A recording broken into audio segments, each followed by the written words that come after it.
जय हिंद प्यारे साथियों जी, राधे राधे। स्वागत है आपके अपने परिवार बीरू जी के जिस ऑफिशियल पर। प्यारे साथियों जी, आज की इस वीडियो में हम लोग जो है वो बिहार द्रोह का जो है प्रैक्टिस सेट देखने वाले हैं। इसमें सेट नंबर हम लोग जो है 1 देखने वाले हैं। एंड ये वीडियो अपने आप में बेहतरीन होगा, तो आप अंत तक हमारे साथ वीडियो में बने रहेगा।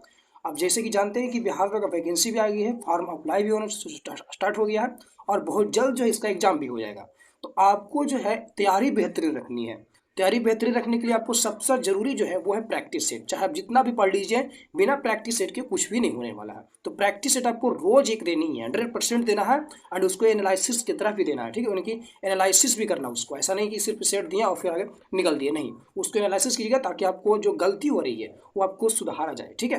तो इस वीडियो में हम लोग प्रैक्टिस सेट देखेंगे, वो सेट नंबर 1 रहेगा। और ये जो है सीरीज लगातार चलेगी, प्रतिदिन वीडियो अपलोड होगा 10 बजे। तो आप हमारे साथ जुड़ना ना भूलिएगा। चैनल को सब्सक्राइब कर लीजिए, बेल आइकन को प्रेस जरूर करनी है ताकि जब भी वीडियो अपलोड होती है तो उसका नोटिफिकेशन आपको सबसे पहले मिलता है। इस वीडियो में हम लोग जो है इंग्लिश और हिंदी दोनों मीडियम में देखेंगे, यानी ये जो सेट रहेगा वो इंग्लिश और हिंदी दोनों मीडियम में रहेगा, जो एक बेहतरीन रहेगा। तो चलते हैं हम लोग प्रश्न की ओर, मजे तरीके से जो है इसको क्या करते हैं, समाप्त करते हैं। और आप जो है लास्ट में कितने जो है आंसर, क्वेश्चन का आंसर जो है दे पाते हैं, वो अपना स्कोर कमेंट में जरूर बताइएगा। और साथ ही साथ मेरे जवाब देने से पहले क्वेश्चन का आंसर आप जरूर दीजिएगा, ताकि आपको ये पता चले कि आपका स्कोर जो है वो कितना पहुंच रही है, ठीक है। तो ये आपको जो है जरूर करनी है। और अंत में जो है आपको कमेंट में राय जरूर देना है अपना, ठीक है। इस सेट का पहला प्रश्न है और इस प्रश्न का आप आंसर जो है देते जाइएगा, ताकि आपको ये पता चले बाद में कि आप कितने जो है प्रश्न सही कर पाते हैं। प्रश्न है, प्रागैतिहासिक काल के पहले युग को क्या कहा जाता है। तो जो प्रागैतिहासिक काल था, इसके पहले युग को हम क्या कहते थे। तो आपको पता होना चाहिए कि जो प्रागैतिहासिक काल है वो 3 भागों में डिवाइड था। जिसमें हमें अगर बात करते हैं इसको लेकर, तो सबसे जो पहला युग था वो क्या था, पूरा पाषाण काल था। काल की बात करते हैं तो वो क्या था, पूरा पाषाण काल था। इनके ऑप्शन क्या हो जाएगा, हमारा डी हो जाएगा। और आपको पता होना चाहिए कि जो पूरा पाषाण काल है वो प्रागैतिहासिक युग का वह समय है जब मानव ने पत्थर के औजार बनाना शुरू किया था, यानी आरंभ किया था। और इसी दौरान जो है मानव का इतिहास भी 99% जो है वो विकास भी हुआ था। साथ ही आपको याद रखना है कि इस काल के बाद जो मध्य पाषाण युग का था, उसमें जो प्रारंभ हुआ था उसमें मानव ने खेती करना भी शुरू किया था। तो ये सभी आपको याद रखनी है, ठीक है। यही नेक्स्ट की बात करते हैं, तो अगला प्रश्न का जवाब दीजिएगा, जिसमें प्रश्न है कि जैनियों द्वारा जो है अपने पवित्र ग्रंथों के लिए सामूहिक रूप से किस शब्द का प्रयोग किया गया था। इंग्लिश वाला इंग्लिश देख लेंगे, बाकी हम हिंदी पढ़ेंगे, ठीक है। तो ये आप ध्यान दीजिएगा। तो जैनियों द्वारा अपने पवित्र ग्रंथों के लिए सामूहिक रूप से किस शब्द का प्रयोग करते हैं। तो जो जैनी होते हैं, जैन धर्म वाला, तो वो जो प्रयोग करते हैं अपने का, वो किस करते हैं, अंग का करते हैं। क्या ऑप्शन क्या हो जाएगा, हमारा 20 का सही हो जाएगा। तो आपको पता होना चाहिए कि जैनियों द्वारा जो है अपने पवित्र ग्रंथों के लिए जो है सामूहिक रूप से आगम साहित्य शब्द का, यानी कि जैन आगम साहित्य का जो ये आप बोल सकते हैं प्रयोग करते हैं। इसके अंतर्गत आपको पता होना चाहिए कि जिसमें जो है 12 अंग, और अंग की बात करते हैं तो 12 हो जाएगी। जिसमें उपांग की बात करते हैं तो आपको होना चाहिए, सॉरी, यहाँ पे जो 12 हो जाएगी अंग, यानी कि उपांग, ठीक है। और यही अगर हम बात करते हैं तो 6 जो होती है, क्या होती है, छेद सूत्र होते हैं। क्या होते हैं, छेद सूत्र होते हैं, ठीक है। और यहीं पे 4 जो है क्या होते हैं, 4 जो होते हैं मूल सूत्र होते हैं। क्या होते हैं, मूल सूत्र होते हैं। एंड 10 जो क्या होते हैं, प्रकीर्णक होते हैं। क्या होते हैं, प्रकीर्णक, जिसमें आते हैं, ठीक है। तो ये सभी आपको याद रखनी है, ठीक है। चलिए नेक्स्ट ही बात करते हैं आगे को लेकर। तो हम लोग का प्रश्न है थर्ड नंबर, कहता है कि अशोक का जो है जौगढ़ शिलालेख किस राजा में अवस्थित, किस राज्य में अवस्थित है। तो ये जो अशोक का जौगढ़ लेख है, जौगढ़, ये कहाँ पर, यानी कि किस राज्य में स्थित है, ठीक है। तो ये कहाँ पर हो जाएगा, उड़ीसा में। कहाँ पर हो जाएगा, उड़ीसा में हो जाएगा। तो ऑप्शन सी इसका क्या हो जाएगा, राइट आंसर। उड़ीसा के जो है ये गंजाम जिला, कहाँ पे है, गंजाम जिले में जो है ये अवस्थित है। और यहाँ से अशोक का जो है बोल सकते हैं चतुर्दश शिलालेख प्राप्त होता है, जिसमें अशोक का द्वारा जो है कलिंग की प्रजा के प्रति जो है वो पुपत्र व्यवहार करने का आदेश दिया गया था। यही बात करती है। तो इसकी खोज जो करने वाला था शिलालेख का, वो 1850 ईस्वी में किसने किया था, वाल्टर इलियट ने किया था। ये आपको याद रखना है। और कलिंग का युद्ध का वर्णन की बात करते हैं तो इसे 14वां शिलालेख में जो है वर्णन किया गया अशोक का। तो ये भी आपको याद रखना है। कलिंग का युद्ध का वर्णन कब हुआ था, आप कमेंट में इसका राय जरूर दीजिएगा। नेक्स्ट ही बात करते हैं फोर्थ नंबर। आप सभी के लिए हमारे तरफ से पीडीएफ कोर्स लॉन्च की गई है। इस कोर्स में आपको भारत के उन सभी टीचर का नोट्स और पीडीएफ मिलेंगे। एंड ये सभी पीडीएफ प्राइवेट टेलीग्राम ग्रुप पर होंगे, जिसमें जुड़ने के लिए आपको 99 रुपीज़ का मात्र एक बार पेमेंट करना है। एंड जिसके लिए आपको व्हाट्सअप मैसेज 94 30 53 48 79 पर करनी है। एंड उसके बाद आपको ग्रुप में जोड़ दिया जाएगा और फिर आप हजारों बुक का पीडीएफ नोट्स डाउनलोड कर सकते हैं। ये ऑफ़र कब समाप्त हो जाएगा इसकी कोई पता नहीं, लेकिन ये कोर्स बाद में आपको 499 रुपीज़ यानी कि 500 रुपया का हो जाएगा। और मार्केट में जितने भी न्यू बुक का PDF आएगा सभी आपको अपलोड कर दिया जाएगा, जिससे आप आसानी पूर्वक से फ्री में डाउनलोड कर सकते हैं। यहीं आप अगर एक बुक का PDF लेते हैं तो आपको 21 रुपया पेमेंट करना पड़ेगा, जिससे बेहतर है कि आप 99 रुपीज़ का पेमेंट कीजिए एक बार, और फिर आप हमेशा के लिए हज़ारों बुक का PDF डाउनलोड कीजिए। तो जल्दी कीजिए व्हाट्सएप मैसेज 94 30 53 48 79 पर, और जल्दी से ग्रुप में ज्वाइन कीजिए और लाभ उठाइए। जय हिंद। को लेकर कहा जाता है कि बादामी चालुक्य के जो है बादामी जाने से पहले उनकी राजधानी थी। तो बादामी जो चालुक्य थे उनको बादामी जाने से पहले उनकी राजधानी क्या थी? तो उनकी जो राजधानी थी वो क्या थी? एहोल थी। एहोल, इनके ऑप्शन क्या हो जाएगा हमारा डी का राइट आंसर। तो याद रखना है कि बादामी चालुक्य के बादामी जाने से पहले उनकी राजधानी जो थी एहोल थी। और एहोल शिलालेख भी एक है, ठीक है, जो किसकी है? पुलकेशिन द्वितीय की है। तो ये भी आपको याद रखना है। एंड ही बात करते हैं तो यह जो है मालप्रभा नदी के तट पर सांस्कृतिक दृष्टि से चालुक्य के लिए जो है महत्वपूर्ण राजधानी थी। कौन? एहोल, ठीक है। कौन सा? मालप्रभा नदी के तट पर, ठीक है। तो ये भी आपको याद रखनी है, ठीक है। बाकी आपको बताएं कि यह जो है पुलकेशिन द्वितीय के द्वारा जो है बोल सकते हैं 634 ईस्वी का शिलालेख से ये प्राप्त होता है, ठीक है। तो ये भी आपको याद रखना है। बाकी नेक्स्ट ये बात करते हैं आगे लेकर 5 नंबर प्रश्न कि जो है चंगेज खान के अधीन मंगोलों ने किसके शासनकाल में जो है भारत पर आक्रमण किया था? याद रखिएगा, चंगेज खान के अधीन जो है जो मंगोलों ने शासन किया था भारत पर, वो आक्रमण किया था। बताइएगा किसके अधीन किया था? तो ये क्या था? किसके? इल्तुतमिश के अधीन। इनके ऑप्शन सी इसका क्या हो जाएगा हमारा राइट आंसर। दिल्ली सल्तनत के जो है गुलामी वंश के शासक इल्तुतमिश जो था कि शासनकाल की बात करते हैं तो 1211 से स्टार्ट होती है। में इसमें जो है मंगोल शासक जो था वो चंगेज खान उर्फ जिसे हम तैमूजीन ने बोलते हैं, गोवी के रेगिस्तान के जो है समस्त बर्बर जातियों को अपने नेतृत्व में संगठित कर लिया। और चीन, तुर्किस्तान, मध्य एशिया व जो है पर्सिया को हराकर उसने जो है बोल सकते हैं कि ये शासक जलाउद्दीन मोहम्मद ख्वाजिन शाह का संपूर्ण सम्राट को ये क्या था? नष्ट कर दिया था, ठीक है। तो ये सभी आपको याद रखना है। बाकी इसमें और इम्पोर्टेंट नहीं है, जो इम्पोर्टेंट है वो आपको उसको ध्यान ले लेनी है, ठीक है। चलिए नेक्स्ट यही बात करते हैं आगे लेकर हम लोग। बाकी है तो बहुत सारे बलबन के बारे में है कि सीधा पौवा स्पार्टा का शुरुआत तो इसी ने किया था, ठीक है। ये सभी आपको याद रखना, बहुत सारे इसमें है। और ये मैं बात करते हैं दीवाने कोही जो होती है सैन्य विभाग उसने शुरू किया था, ये सभी भी आपको याद रखनी है। आगे ही बात करते हैं लेकर हम लोग जो है 6 नंबर। तो 6 नंबर प्रश्न है कि 15वीं शताब्दी में जो है शहर के सबसे महत्वपूर्ण विवरणों में से एक का जिक्र अब्दुल रज्जाक समरकंदी ने से प्राप्त होता है, वो इनमें से कौन है? कहने का मतलब कि जो 15वीं शताब्दी था उसमें एक शहर का जिक्र किया गया था, सबसे महत्वपूर्ण विवरणों में से था वो। अब वो अब्दुल रज्जाक समरकंदी में से कौन सा इसमें प्राप्त होता है, ठीक है।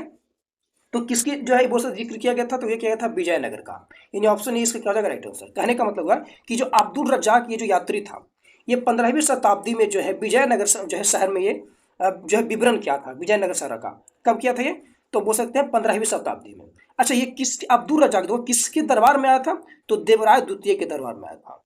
देवराय द्वितीय के दरबार में आया था। ये प्रश्न यहाँ से पूछे जाते हैं, ठीक है। तो आपको याद रखना है, बहुत इंपॉर्टेंट है और यहाँ से प्रश्न 100% आएंगे, ठीक है। तो अब्दुल रज्जाक जो था वो किसके दरबार में आया था? बोल सकते हैं देवराय द्वितीय के दरबार में आया था। ये सभी आपको याद रखना है, ठीक है। बाकी ये नेक्स्ट की बात करते हैं आगे लेकर। तो अगला है 7 नंबर प्रश्न है कि भारत में जो है पुर्तगाली शासन को समाप्त करने वाले इंस्ट्रूमेंट ऑफ सरेंडर पर किसको हस्ताक्षर किया गया था? कहने का मतलब कि भारत में जो है पुर्तगाली शासन को समाप्त करने के लिए जो है वो इंस्ट्रूमेंट ऑफ सरेंडर पर किसको हस्ताक्षर किया गया था? तो हम देख लेते हैं ऑप्शन में क्या कौन है, ठीक है। तो इस हस्ताक्षर की बात करते हैं तो ये 1961 में की गई थी। और 1961 कहाँ पे आपको दिख रहा है? तो देखिए ऑप्शन ए में ही है, 19 दिसंबर 1961 ईस्वी को। तो ऑप्शन ए ही हमारा क्या हो जाएगा? राइट आंसर हो जाएगा, ठीक है। तो इसमें कोई दिक्कत नहीं। अब 1961 में हुआ कि गोवा को जो है पुर्तगाली शासन से स्वतंत्र जो है कराने के लिए 1955 में जो है 1955 में 300 जो है सत्याग्रहियों ने अहिंसक आंदोलन शुरू कर दिया था। और ये जो सत्याग्रही जनमत था वो संग्रह की मांग कर रहे थे और बदली में जो है पुर्तगाली सेनाओं ने निहत्थी जनता पर क्या किया? गोलियां चला दी, जिससे विवश होकर भारत सरकार ने जो है 18 दिसंबर को, कब? 18 दिसंबर को जो है 1961 ईस्वी को ऑपरेशन कौन की सहायता? विजय के तहत। किस ऑपरेशन पूछेगा आपको तो याद रखना, ऑपरेशन विजय के तहत जो है ये नामक कार्रवाई की। और इसी दिन जो है ये क्या किया? पुर्तगालियों से जो है वो गोवा को आजाद कर दिया, ठीक है। तो आपको याद रखनी, इसमें कोई दिक्कत आपको नहीं होनी चाहिए। और इस प्रकार जो है भारत जो है वो गोवा जो है बोल सकते हैं भारत का 25वां राज्य बन गया, ठीक है। तो ये भी आपको ध्यान देनी है। बाकी यहाँ नेक्स्ट की बात करते हैं 8 नंबर प्रश्न को लेकर। तो प्रश्न है कि वर्ष 1854 में जो है भारत की पहली कपास मिल की स्थापना कताई मिल के रूप में कहाँ की गई थी? तो 1854 ईस्वी में भारत की पहली कपास मिल थी, इसे कताई मिल के रूप में जो है स्थापना किया गया था। अब ये कहाँ पे की गई थी? ये किया गया था बम्बई में। बम्बई यानी कि ऑप्शन ए इसका राइट आंसर हो जाएगा। ये जो है भारत उद्योग में सूती वस्त्र पहला उद्योग था, याद रखना है। इनकी पहली कपास मिल थी, या बोल सकते हैं कि पहली जो है सूती वस्त्र का उद्योग था, जिसमें बोल सकते हैं भारतीय द्वारा जो है पूंजी लगाई गई। यद्यपि जो है भारत में आधुनिक स्तर की प्रथम सूती मिल जो है, ये अगर आधुनिक की बात करते हैं तो 1818 में हुआ था कलकत्ता के। अगर हम बात करते हैं कि भारत में जो है आधुनिक स्तर की प्रथम जो सूती मिल थी वो 1818 में ही हो गया था। ठीक है, 1800 कब, याद रखिएगा आप लोग, 1818 में कहाँ पर हुआ था? तो कलकत्ता में हुआ था। कहाँ पर हुआ था? कलकत्ता में हुआ था। ठीक है, जिसमें अगर बात करते हैं तो कलकत्ता के निकट जो फोर्ट ग्लोस्टर थे उसमें लगाई गई थी, किंतु यह शीघ्र ही बंद हो गई थी। एंड द्वितीय मिल जो बना वो मुंबई में, और वो बना था 1854 ईस्वी में। तो ये आपको याद रखनी है। ठीक है, चलिए एंड ये बात करते हैं नेक्स्ट 9 नंबर प्रश्न है। प्रश्न को ध्यान से देखिएगा आप लोग। प्रश्न में क्या बोला जा रहा है? प्रश्न है कि बहावी आंदोलन का मुख्य उद्देश्य क्या था? बहावी आंदोलन, तो ये बहावी आंदोलन आपको पता होना चाहिए कि ये जो है 1834 ईस्वी में होती है। 1834 ईस्वी में होती है, शुरू होती है, इनकी प्रारंभ होती है। और इसके जो प्रवर्तक जो थे वो कौन थे? हम बोल सकते हैं सैयद अहमद थे। कौन थे? सैयद अहमद थे। तो ये भी आपको याद रखना है, क्योंकि इसका नेता पूछा जाएगा आपको, नेतृत्व काम करता पूछेगा, नेतृत्व किसने किया था? अहमद थे। ठीक है, सैयद अहमद थे। अब ये जो होती है इसका मुख्य उद्देश्य क्या था? इसकी मुख्य उद्देश्य था इस्लाम को परिशुद्ध करना, यानी कि ऑप्शन बी इसका राइट आंसर। जो बहावी आंदोलन था इसका मुख्य उद्देश्य था इस्लाम को परिशुद्ध करना। कब शुरू हुआ था? 1834 ईस्वी में। किसने शुरू किया था, नेतृत्व किया था इसका? सैयद अहमद ने किया था, यानी सैयद अहमद बरेली ने किया था। और इसका जो मुख्य केंद्र था कहाँ पर था? वो पटना ही था। ठीक है, तो ये सभी जो है ना बहुत बहुत बढ़िया प्रश्न है, और यहीं से क्वेश्चन आपको जो है एग्जाम में देखने को मिलेगा। तो ये सभी आपको जो है छोड़ना नहीं है। और याद रखना कि यह आंदोलन जो था वो बोल सकते हैं कि मूल रूप से था वो मुस्लिम बोल सकते हैं सुधारवादी आंदोलन था, यानी कि इस्लाम को परिशुद्ध करना था। ठीक है, तो ऑप्शन इसका भी क्या हो जाएगा? राइट आंसर हो जाएगा। यही बात करते हैं 10 नंबर प्रश्न को लेकर, तो ध्यान दीजिएगा और इसका जवाब दीजिएगा आप लोग। मेरे जवाब देने से पहले ही आप क्वेश्चन का आंसर जवाब दीजिएगा, ताकि आपको बाद में पता चले कि कितने प्रश्न आप गलत किए हैं और कितना सही कर पाए हैं। 10 नंबर प्रश्न है कि कोई सत्याग्रही अहिंसा द्वारा विजय प्राप्त कर सकता है। कोई सत्याग्रही जो है अहिंसा द्वारा विजय प्राप्त कर सकता है, वो हम कह सकते हैं क्या? तो कह सकते हैं कि अत्याचारियों को आत्मा को प्रभावित करते हुए। इनके ऑप्शन सी इसका राइट आंसर। कोई सत्याग्रही अहिंसा वो द्वारा विजय प्राप्त कर सकता है। इनकी कोई भी जो सत्याग्रही है वो अहिंसा द्वारा प्राप्त जो है विजय प्राप्त कर सकता है। जैसे कि महात्मा गांधी की बात करते हैं तो वो अहिंसा के मतलब कि क्या थे, मतलब कि उस अहिंसा के खिलाफ थे कि नहीं, मतलब कि वो हिंसा नहीं चाहते थे, वो अहिंसा चाहते थे। ठीक है, अब जो अहिंसा से जो विजय प्राप्त करेगा वो हम कह सकते हैं कि अत्याचारों की अंतरात्मा को वो प्रभावित करते हुए करेगा। ठीक है, ये क्या हो जाएगा? ऑप्शन सी इसका राइट आंसर हो जाएगा। ठीक है, चलिए नेक्स्ट ये बात करते हैं 11 नंबर को लेकर। प्रश्न है कि भारत के पश्चिमी जो है इनके सबसे पश्चिमी बिंदु का नाम क्या है? तो भारत के सबसे पश्चिमी बिंदु, अब पश्चिमी बिंदु जो है कौन सी है? गौर माता है। इनके ऑप्शन डी इसका क्या हो जाएगा? Right answer. ठीक है, अगर हम बात करते हैं लेकर कि जो भारत की जो उत्तरी गोलार्ध है, याद रखिएगा आपको पूछा था प्रश्न यहाँ से, उत्तरी गोलार्ध की बात करते हैं तो 8 डिग्री 4 मिनट से लेकर जो है वो 37 डिग्री जो है वो कितना है? 6 मिनट है। यही बात करते हैं, ये क्या हो गया? उत्तरी अक्षांश हो गया। और जो हमारा पूर्वी देशांतर है, ठीक है, वो कितना है? 68 डिग्री जो है 7 मिनट से लेकर 97 डिग्री जो है, 97 डिग्री याद रखिएगा, 97 डिग्री जो है 25 मिनट पूर्वी देशांतर के मध्य स्थित है कि नहीं है। और यही बात करते हैं तो आपको बताया हमने कि जो पश्चिमी बिंदु है वो गौर माता है। अब पश्चिमी बिंदु गौर माता है, ठीक है, इसमें कोई दिक्कत नहीं है, जो कि गुजरात में पड़ता है। यही बात करते हैं लेकर हम लोग जो है, ये तो पश्चिमी बिंदु होगा। दक्षिणी बिंदु इंदिरा पॉइंट है। इंदिरा पॉइंट अगर भारत में बात करता तो कौन हो जाएगा? कन्याकुमारी हो जाएगा। लेकिन भारत का अगर पूछता तो इंदिरा पॉइंट होता है कि अंडमान निकोबार द्वीप समूह में है। ठीक है, तो ये भी आपको याद रही। और इसी इंदिरा पॉइंट को हम लोग पहले क्या बोलते थे? पिगमेलियन पॉइंट कहा जाता था। तो ये भी आपको याद रखना है, इसमें कोई दिक्कत नहीं होनी चाहिए। लेकिन अगर पूछे आपसे कि भारत के मुख्य भूमि में दक्षिणतम बिंदु कौन सी है, तो केप कोमोरिन, जिसको जो किसको क्या बोलते हैं? कन्याकुमारी में है। वो कहाँ पे है? तमिलनाडु में। तो ये आपको याद रखनी है। बाकी यही बात करते हैं 12 नंबर प्रश्न को लेकर। तो कहता है निम्नलिखित में से जो है किस पर्वत श्रृंखला की सर्वोच्च चोटियों में से एक महेंद्रगिरी चोटी है? तो ये जो महेंद्रगिरी चोटी है वो ये किस सर्वोच्च चोटियों में से एक महेंद्रगिरी चोटी जो आती है? ठीक है, किस पर्वत श्रृंखला के अंतर्गत ही आती है? तो वो किसके अंतर्गत आती है? इंपॉर्टेंट हो जाएगा। तो अगर ही बात करते हैं लेकर हम लोग जो है, तो ये आती है पूर्वी घाटी। किसके? पूर्वी घाटी के अंतर्गत आती है। इनके ऑप्शन डी इसका क्या हो जाएगा? राइट आंसर हो जाएगा। अब ये जो महेंद्रगिरी चोटी जो है ये पूर्वी घाट की दूसरी सबसे बड़ी चोटी है।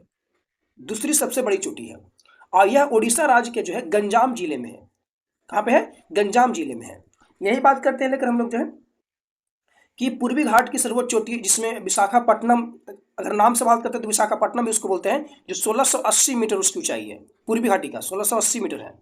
लेकिन अगर हम बात करते हैं लेकर एक, ये आंसर तो ठीक है, ये अगर अरावली पर्वत की बात करते हैं तो इसमें कोई दिक्कत नहीं है। जैसे कि पश्चिमी की बात करते हैं तो आपको पता होना चाहिए कि पश्चिमी की जो सर्वोच्च चोटी है वो अन्नामलाई पर्वत की जो है वो सर्वाधिक ऊंची चोटी अन्नाईमुड़ी है। कौन है? अन्नाईमुड़ी है। ठीक है, तो ये पता हो गया आपको। और ये 2697 मीटर है। कितना? 2697 मीटर। किसकी? अन्नाईमुड़ी की चोटी जो ऊंचाई है वो 2697 मीटर इसकी ऊंचाई है। तो इसमें भी कोई दिक्कत नहीं है। ये हमारा पश्चिमी घाट की जो है बोल सकते हैं कि सर्वोच्च जो है अन्नमलाई पर्वत की सर्वोच्च ऊंची चोटी कौन है? अन्नाईमुड़ी है। तो ये भी इसमें कोई दिक्कत नहीं होनी चाहिए। ठीक है, बाकी एक और अगर बात करते हैं कि पश्चिमी जो है घाट की दूसरी सबसे ऊंची चोटी जो है वो नीलगिरी पर्वत की है। वो कौन सी है? डोडा बेटा है। तो वो भी आपको याद रखना है, जो 2637 मीटर उसकी ऊंचाई है। बाकी आपको यहाँ पे याद रखनी है कि इसका डी इसका राइट आंसर हो जाएगा। पूर्वी जो है घाट की सबसे ऊंची चोटी जो हो जाएगी हमारी महेंद्रगिरी चोटी, वो पूर्वी घाट की हिस्सा है। ठीक है, तो ये आपको ध्यान देनी है। बाकी यही नेक्स्ट की बात करते हैं 13 नंबर प्रश्न। गोवा राज्य का जो है कुल क्षेत्रफल कितना है? तो गोवा राज्य का क्षेत्रफल की अगर हम बात करते हैं तो इसमें आपको पता होना चाहिए कि सबसे जो क्षेत्रफल में अगर हम बात करते हैं, ठीक है, तो गोवा में हमारा क्या हो जाएगा? क्षेत्रफल में सबसे छोटा हो जाएगा। अब यहाँ अगर बात करते हैं तो क्षेत्रफल के अनुसार 3702 किलोमीटर है, जो कि ऑप्शन 20 का राइट आंसर हो जाएगा। ठीक है, अब ये जो गोवा है ये क्या होगा? ये भारत के क्षेत्रफल के सबसे छोटा, और जनसंख्या की बात करते हैं तो चौथा है। कितना है? चौथा छोटा राज्य में है। इसकी गठन की बात करते हैं गोवा को लेकर तो कब हुआ था? 30 मई जो है, कब हुई थी? 30 मई जो हम कर सकते हैं 1987 ईस्वी को हुआ था। तो ये भी आपको याद रखना है। ठीक है, और इसकी राजधानी पणजी है, ये भी पता आपको है। और यही बात करते हैं इसकी राजधानी पणजी। और राजभाषा की बात करते हैं तो कोंकणी है। विधानसभा की सीटें की बात करते हैं यहाँ पर तो 40 सीटें हैं। ठीक है, राज्यसभा की सीटें की बात करते हैं तो 1 है। लोकसभा की सीटें जो है कितनी है? 2 है। तो ये सभी आपको याद रखनी है। ठीक है, आशा करता हूँ समझदार है, समझ रहे होंगे। नेक्स्ट यही बात करते हैं 14 नंबर प्रश्न की बात करते हैं यहीं पे। इनमें से कौन सी नदी जो है पंजाब राज्य से होकर नहीं गुजरती है? तो पंजाब से नहीं गुजरेगी वो कौन सी नदी होगी इनमें से भाई? तो अगर हम पंजाब की बात करते हैं तो सतलज भी आ जाएगा, इसमें बिल्कुल आएगा। रावी भी आएगा, झेलम भी आएगा। गंगा का इसका कोई महत्व ही नहीं इसमें है। ठीक है, पंजाब का। तो ऑप्शन डी इसका क्या हो जाएगा? Right answer. आप ऐसे भी लगा सकते हैं। ठीक है, तो इसका राइट आंसर क्या हो जाएगा? हमारी डी राइट आंसर हो जाएगी। बाकी नेक्स्ट यही बात करते हैं लेकर अगला। तो कहता है मेघालय जो है किस पहाड़ी पर मानसीराम स्थित है? तो मेघालय जो हमारा है वो किस पहाड़ी पर जो है मानसीराम है? मानसीराम जानते हैं कि ये दुनिया के सबसे ऐसे जगह है जहाँ पे वर्षा होती है। ठीक है, एंड यही अगर बात करते हैं मानसीराम को लेकर तो ये कौन सी जो है पहाड़ी पर है? तो वो कौन सी है? खासी पहाड़ी। कौन सी है? खासी पहाड़ी। यानी जो वर्षा का जो प्रमुख जो केंद्र बनता है, जो कारण बनता है, वो खासी पहाड़ियाँ ही हैं। मैं जैसे कि है तो तीनों पहाड़ियाँ, गारो खासी जयंती, तीनों मेघालय में वर्षा का कारण बनती है। लेकिन मुख्य रूप से जो बनती है वो खासी बनती है, और यहीं पे जो है मानसीराम भी है। तो ये आपको याद रखनी है। तो इसका राइट आंसर कर जाएगा हमारा डी राइट आंसर हो जाएगा। ठीक है, नेक्स्ट यही बात करते हैं लेकर हम लोग जो है 16 नंबर प्रश्न कि ब्रह्मांड के अध्ययन को किस नाम से जानते हैं? तो ब्रह्मांड के अध्ययन को क्या बोलते हैं हम लोग? कोस्मोलॉजी बोलते हैं। क्या बोलते हैं? कोस्मोलॉजी बोलते हैं। यानी कि ऑप्शन ए इसका क्या हो जाएगा? हमारा राइट आंसर होगा। तो इसमें कोई आपको दिक्कत नहीं होनी चाहिए, बिल्कुल नहीं। और जो हमारी बिग बैंग जो सिद्धांत जुड़ा हुआ है वो ब्रह्मांड की उत्पत्ति से ही जुड़ा हुआ है। ठीक है, तो ये भी आपको याद रखनी है। आगे ही बात करते हैं नेक्स्ट हम लोग 17 नंबर प्रश्न। 17 नंबर प्रश्न है कि वर्ष के जो है किस दिन पृथ्वी अपसौर एफेलियन नामक जो स्थिति में सूर्य से सर्वाधिक दूरी पर होती है? अब ध्यान देनी आपको। अपसौर का मतलब दूरी, उपसौर का मतलब क्या होता है? नजदीक हो जाएगा। उपसौर मतलब क्या हो जाएगा? हमारा नजदीक हो जाएगा। अच्छा, ये अपसौर पूछा इसलिए क्या हो जाएगा? ये दूरी हो जाएगा। अब दूरी में जो हमारा हो जाएगा वो 4 जुलाई को होगा। होगा कि नहीं होगा? तो ऑप्शन सी इसका राइट आंसर हो जाएगा। अब यहीं पे प्रश्न होती है कि जो हमारा नजदीक का होगा वो किस दिन को होगा? तो 3 जनवरी। किस दिन होगा हमारा? 3 जनवरी को होगा। तो ये भी आपको याद रखना है कि उपसौर की बात करता नजदीक को लेकर तो 3 जनवरी, और दूर की बात करता अपसौर को लेकर तो 4 जुलाई। ऑप्शन सी इसका राइट आंसर। इन दोनों प्रश्न आपको याद रखना है ताकि यहाँ से आपको प्रश्न जो है गलत ना हो। ठीक है, क्योंकि प्रश्न यहाँ से पूछे जाते हैं। नेक्स्ट ये बात करिएगा तो 18 प्रश्न बताइएगा आप लोग। प्रश्न की पृथ्वी की पपड़ी में जो है मुख्य रूप से शामिल है। तो पृथ्वी की पपड़ी में मुख्य रूप से क्या शामिल होते हैं? उसको हम क्या बोलते हैं? सिलिका। SiO2। SiO2 होता है, इनकी सिलिका होती है। तो ऑप्शन सी का क्या हमारा राइट आंसर। बहुत इंपॉर्टेंट प्रश्न था ये भी, तो आपको याद रखना है। ठीक है, तो इसका राइट आंसर क्या हो जाएगा हमारा? यानी कि सिलिकन और ऑक्सीजन इनके संयोग से क्या बनता है? हमारा सिलिका बनता है। तो ऑप्शन सी का क्या हो जाएगा? हमारा राइट आंसर हो जाएगा। नेक्स्ट में बात करते हैं 19वें प्रश्न को लेकर। प्रश्न है कि भारत सरकार अधिनियम 1919 को जो है किस और नाम से जानते हैं? तो 1919 अधिनियम को हम जानते हैं किस नाम से? तो इसे जानते हैं मॉन्टेगू चेम्सफोर्ड रिपोर्ट के नाम से जानते हैं, इनकी अधिनियम के नाम से जानते हैं। तो इसका डी इसका क्या हो जाएगा? राइट आंसर हो जाएगा, इसमें कोई दिक्कत नहीं होनी चाहिए। अगर यही बात करते हैं तो मार्ले मिंटो जो सुधार अधिनियम था वो 1909 था, तो इसमें कंफ्यूज नहीं होना दोनों में, ठीक है। मॉन्टेगू चेम्सफोर्ड था 1919 ईस्वी का, आपको याद रखना है, ठीक है। और यही बात करते हैं तो इसमें सबसे बड़ा इंपॉर्टेंट होता है कि जो मॉन्टेगू था ना, इसमें ये सचिव था, क्या था? ये सचिव के पद पर था, और जो चेम्सफोर्ड था ये वायसराय था। तो यहाँ से प्रश्न पूछे जाते हैं तो आपको याद रखनी है क्या था? वायसराय था, इसमें कोई दिक्कत नहीं। और यही बात करते हैं तो इसी अधिनियम के तहत जो है वो प्रत्यक्ष निर्वाचन की जो है प्रारंभ किया गया था। जो प्रत्यक्ष निर्वाचन का जो व्यवस्था की गई थी प्रारंभ, वो इसी के तहत की गई थी, तो ये भी आपको याद रखना। एंड यही बात करते हैं संपत्ति कर या शिक्षा के आधार पर जो सीमित संख्या में लोगों का मताधिकार प्राप्त किया गया था वो इसी के तहत किया गया था, तो ये सभी आपको याद रखना, ठीक है। चलिए नेक्स्ट यही बात करते हैं आगे प्रश्न लेकर 20 नंबर। प्रश्न 20 नंबर क्या है कि निम्नलिखित में से कौन से विषय जो है संघ सूची के भाग है? ये देखिए संघ सूची के भाग की बात करें तो आपको याद रखना है कि जिसमें संघ सूची की बात करते हैं तो बैंकिंग आ जाएगा, जो कि इसी का हमारा राइट आंसर हो जाएगा। बाकी कृषि जो हमारा राष्ट्र सूची का विषय है तो ये तो होगा नहीं। पुलिस भी हमारा राष्ट्र सूची का ही विषय है। तो सार्वजनिक स्वास्थ्य भी हो जाएगा हमारा। तो आपको ये इंपॉर्टेंट होना चाहिए कि जैसे अगर बात करते हैं तो संघ सूची में जो है अभी प्रेजेंट हमारा कितना टोटल सूची कितना विषय है?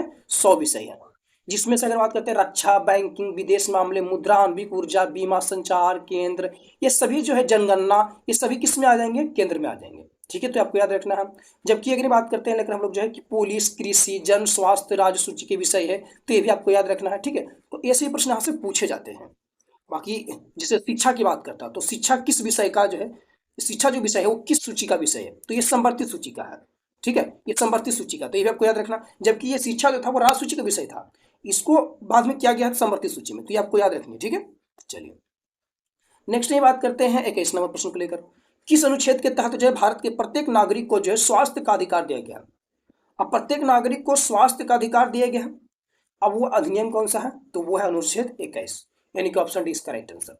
मतलब किसी व्यक्ति को विधि द्वारा स्थापित प्रक्रिया जो हमारा है अतिरिक्त उसके जीवन और व्यक्तित्व स्वतंत्रता का अधिकार से वंचित नहीं किया जा सकता है, वो कौन सी है? वो है आर्टिकल 21, जिसमें अगर बात करते हैं चिकित्सा में तो स्वास्थ्य अधिकार हो गया, स्वच्छ पर्यावरण हो गया, त्वरित विचार हो गया, निःशुल्क विधिक सहायता हो गया, धूम्रपान से संरक्षण का अधिकार हो गया, आदि जीवन जीने का अधिकार के अंतर्गत ये सम्मिलित किया गया है, ठीक है। तो जीवन जीने का अधिकार कितना हो जाएगा हमारा यहाँ पे? आर्टिकल 21 हो जाएगा। बाकी स्वतंत्रता का अधिकार आपको 20 में पता ही होगा, इसमें आपको 24 घंटे के अंदर जो भी इसमें बात की गई है वो कानून को लेकर, ठीक है, तो 20 में आपको बात करती जाती है। 21 के ए में तो पता ही आपको कि 6 से 14 वर्ष के जो बच्चों का बोल सकते हैं निःशुल्क अनिवार्य शिक्षा का प्रावधान दिया गया है, तो ये भी आपको याद रखनी है, ठीक है। बाकी यही अगर बात करते हैं नेक्स्ट को लेकर 22 नंबर कहता है कि भारतीय संविधान का कौन सा जो अनुच्छेद है वो यह कहता है कि भारत के प्रत्येक नागरिक का कर्तव्य है कि वह वैज्ञानिक स्वभाव, मानवतावाद और जांच और सुधार की भावना को विकसित करे। ये कौन सा ऐसा अनुच्छेद है भारत मतलब भारतीय संविधान का जिसमें भारत के प्रत्येक नागरिक का कर्तव्य होगा कि वह जो है वो वैज्ञानिक स्वभाव और मानवतावाद और जो है जांच और सुधार की भावना का विकसित करे? और ये अनुच्छेद 21 के ए, यानी कि ऑप्शन सी इसका राइट आंसर। सी में क्या है कि नागरिक के जो नागरिकों के जो है मौलिक कर्तव्यों का उल्लेख दिया गया, तो मौलिक कर्तव्यों का उल्लेख किसमें? 51 के में है। और टोटल जिसमें जो है 11 मूल कर्तव्य दिए गए हैं। मूल कर्तव्य कितने? टोटल 11 हैं, जिसके अनुसार जो है हर भारतीय नागरिक का मौलिक कर्तव्य है कि वह मानवतावाद, वैज्ञानिक दृष्टिकोण तथा हो सकते हैं कि प्रज्ञान जो है एवं सुधार की भावना का विकास करे। एंड आपको पता होना चाहिए कि 42वां संविधान संशोधन जो था हमारा, 42वां संविधान संशोधन 1976 वाला, इसके तहत जो है टोटल अगर बात करते हैं तो 10 मूल जो है मौलिक कर्तव्य को जोड़ा गया था, ठीक है। ये भी आपको याद रखना है, इसमें कोई दिक्कत नहीं होनी चाहिए, ठीक है। और 11वां जो मौलिक कर्तव्य जोड़ा गया था वो 86वां संविधान संशोधन 2002 के द्वारा जोड़ा गया था शिक्षा का अधिकार को, तो ये भी आपको याद रखनी है। बाकी नेक्स्ट की ही बात करते हैं लेकर हम लोग जो है 23 नंबर प्रश्न को लेकर। तो प्रश्न 23 नंबर है और इसका जवाब दीजिएगा आप लोग, ठीक है। अब प्रश्न की निम्नलिखित में से जो है कौन भारत के राष्ट्रपति के चुनाव में भाग लेता है? राष्ट्रपति के चुनाव में भाग लेता है संसद और लोकसभा, सॉरी बोल सकते हैं विधानसभा, क्योंकि चुनाव है ना, तो संसद और राज्यों की विधानसभा के दोनों सदनों के निर्वाचन से था। हाँ यही सही है, यानी कि ऑप्शन यही क्या हो जाएगा, हम राइट आंसर समझेगा। लेकिन राष्ट्रपति के महाभियोग की जब प्रक्रिया होती है तो सिर्फ इसमें संसद भाग लेता है, तो ये आपको याद रखना है। संसद मतलब लोकसभा भी लेगा और राज्यसभा भी लेगा, तो ये आपको याद रखनी है। बाकी किस आर्टिकल के तहत ये लेता है, तो आर्टिकल 54 के तहत जो है वो राष्ट्रपति का निर्वाचन ऐसे निर्वाचक मंडल द्वारा किया जाएगा जिसमें संसद के दोनों सदनों रहेंगे, यानी लोकसभा राज्यसभा रहेगा, और साथ ही साथ निर्वाचित सदस्य रहेंगे तथा राज्य की जो है विधानसभाओं के निर्वाचित सदस्य होंगे। तो ये भी आपको याद रखना। और ये जो धातु दिया गया था ना, ये मतलब ये जो प्रावधान दी गई थी वो 17वें संविधान संशोधन 1992 के द्वारा ये प्रावधान दिया गया था, 1992 के द्वारा। तो ये भी आपको याद रखना है, इसमें कोई दिक्कत नहीं है ना, ठीक है। तो ये जो प्रावधान दिया गया था कि आप जो है वो जैसे कि हमारे राजधानी जो दिल्ली है, इसमें अब पुडुचेरी जो है ये संघ शासित प्रदेश के विधानसभा के जो है निर्वाचित सदस्यों को भी राष्ट्रपति के निर्वाचन मंडल में शामिल कर दिया जाएगा। मतलब कहने का हुआ हमारा कि संसद तो लेंगे हिस्सा, विधानसभा तो ले लेंगे, लेकिन साथ ही साथ कुछ केंद्र शासित प्रदेश की भी जो है इसमें बोल सकते हैं कि सदस्य भाग लेंगे, निर्वाचित सदस्य। अब सब केंद्र शासित प्रदेश नहीं, सिर्फ दिल्ली और पुडुचेरी के, कितना, दिल्ली और पुडुचेरी के जितने भी निर्वाचित सदस्य होंगे वो राष्ट्रपति के निर्वाचन मंडल में शामिल होंगे। तो ये इंपॉर्टेंट है, बहुत इंपॉर्टेंट है, और यहाँ से प्रश्न आपको देखने को मिलेगा भी, ठीक है, तो आपको याद रखनी है। बाकी यही बात करते हैं नेक्स्ट 24 नंबर प्रश्न। राज्यसभा अध्यक्ष के रूप में जो निम्नलिखित में से किसका उल्लेख किया जाता है, तो राज्यसभा अध्यक्ष के रूप में, राज्यसभा अध्यक्ष के रूप में निम्नलिखित में से किसका उल्लेख किया गया है, तो इसमें किसका, उपराष्ट्रपति, क्या किया गया, उपराष्ट्रपति का किया है। यानी राज्यसभा का जो अध्यक्ष होता है वो कौन है, उपराष्ट्रपति। यानी ऑप्शन सी इसका क्या हो जाएगा, हमारा राइट आंसर हो जाएगा, तो इसमें कोई दिक्कत नहीं, ठीक है। बाकी आपको पता हो कि अधिकतम जो राज्यसभा में सदस्यों की संख्या कितनी है, 250 है, संख्या 250 है, लेकिन वर्तमान में कितनी है, 245 है, इसमें आपको याद रखना। और इसी राज्यसभा में जो है राष्ट्रपति के द्वारा जो है 12 जो है सदस्यों को मनोनीत किया जाता है, तो ये भी आपको याद रखनी है। बाकी जो लोकसभा मनोनीत किया जाता है, तो 2 एंग्लो इंडिया का वो समाप्त कर दिया गया है, वो आपको याद रखनी है। अच्छा, कौन सा आर्टिकल के तहत जो है लोकसभा में जो 2 एंग्लो इंडिया को जो मनोनीत किया जाता था उसे समाप्त किया गया है, वो आर्टिकल कौन सा था, सॉरी आर्टिकल नहीं, कौन सा संशोधन के तहत जो समाप्त किया गया है, वो कमेंट में आप जो है राय जरूर बताइएगा। यही 25 नंबर है कि राज्यपाल की नियुक्ति कौन करता है, राज्यपाल की नियुक्ति कोई और नहीं करेगा बल्कि राष्ट्रपति ही करेगा, तो ऑप्शन सी इसका क्या हो जाएगा, हमारा राइट आंसर हो जाएगा। बाकी यही नेक्स्ट की बात करते हैं 26 नंबर प्रश्न को लेकर। 26 नंबर प्रश्न है, निम्नलिखित में से कौन द्विसदनात्मक विधायिका वाला प्राप्त नहीं है, द्विसदनात्मक। अब देखिए, द्विसदनात्मक विधायिका प्राप्त नहीं है, बिहार में है, टोटल कितने हैं, 6 राज्यों में है। अब टोटल 6 राज्यों में आपको पता होना चाहिए, जिसमें से बिहार भी है, कर्नाटक भी है, गुजरात भी है, लेकिन असम इसमें है नहीं है, तो ऑप्शन डी इसका क्या हो जाएगा, राइट आंसर। अच्छा, यहाँ पे देखिए बहुत दिक्कत है, यहाँ है गुजरात, यहाँ से गुजरात खत्म कीजिए, यहाँ पड़ी, कर्नाटक को मिलाइए, बिहार को मिलाइए, और असम को भी खत्म कीजिए। तो बिहार कर्नाटक हो गया, और कौन है, यूपी हो गया, उत्तर प्रदेश हो गया हमारा, महाराष्ट्र हो गया हमारा, कौन हो गया, महाराष्ट्र हो गया हमारा। अच्छा, तो और कौन होगा हमारा, आंध्र प्रदेश हो जाएगा हमारा, एपी बोल सकते हैं, और तेलंगाना हो जाएगा हमारा, तेलंगाना हो जाएगा। तो तेलंगाना 1, आंध्र प्रदेश 2, महाराष्ट्र 3, यूपी 4, कर्नाटक 5, बिहार 6, हो गया कि नहीं होगा। तो इसमें ना गुजरात है नहीं असम है, यानी कि 2 वो यहाँ से खत्म है। अब ऑप्शन में दिया होगा तभी तो देख लेते हैं, ऑप्शन देख लेते हैं हम लोग।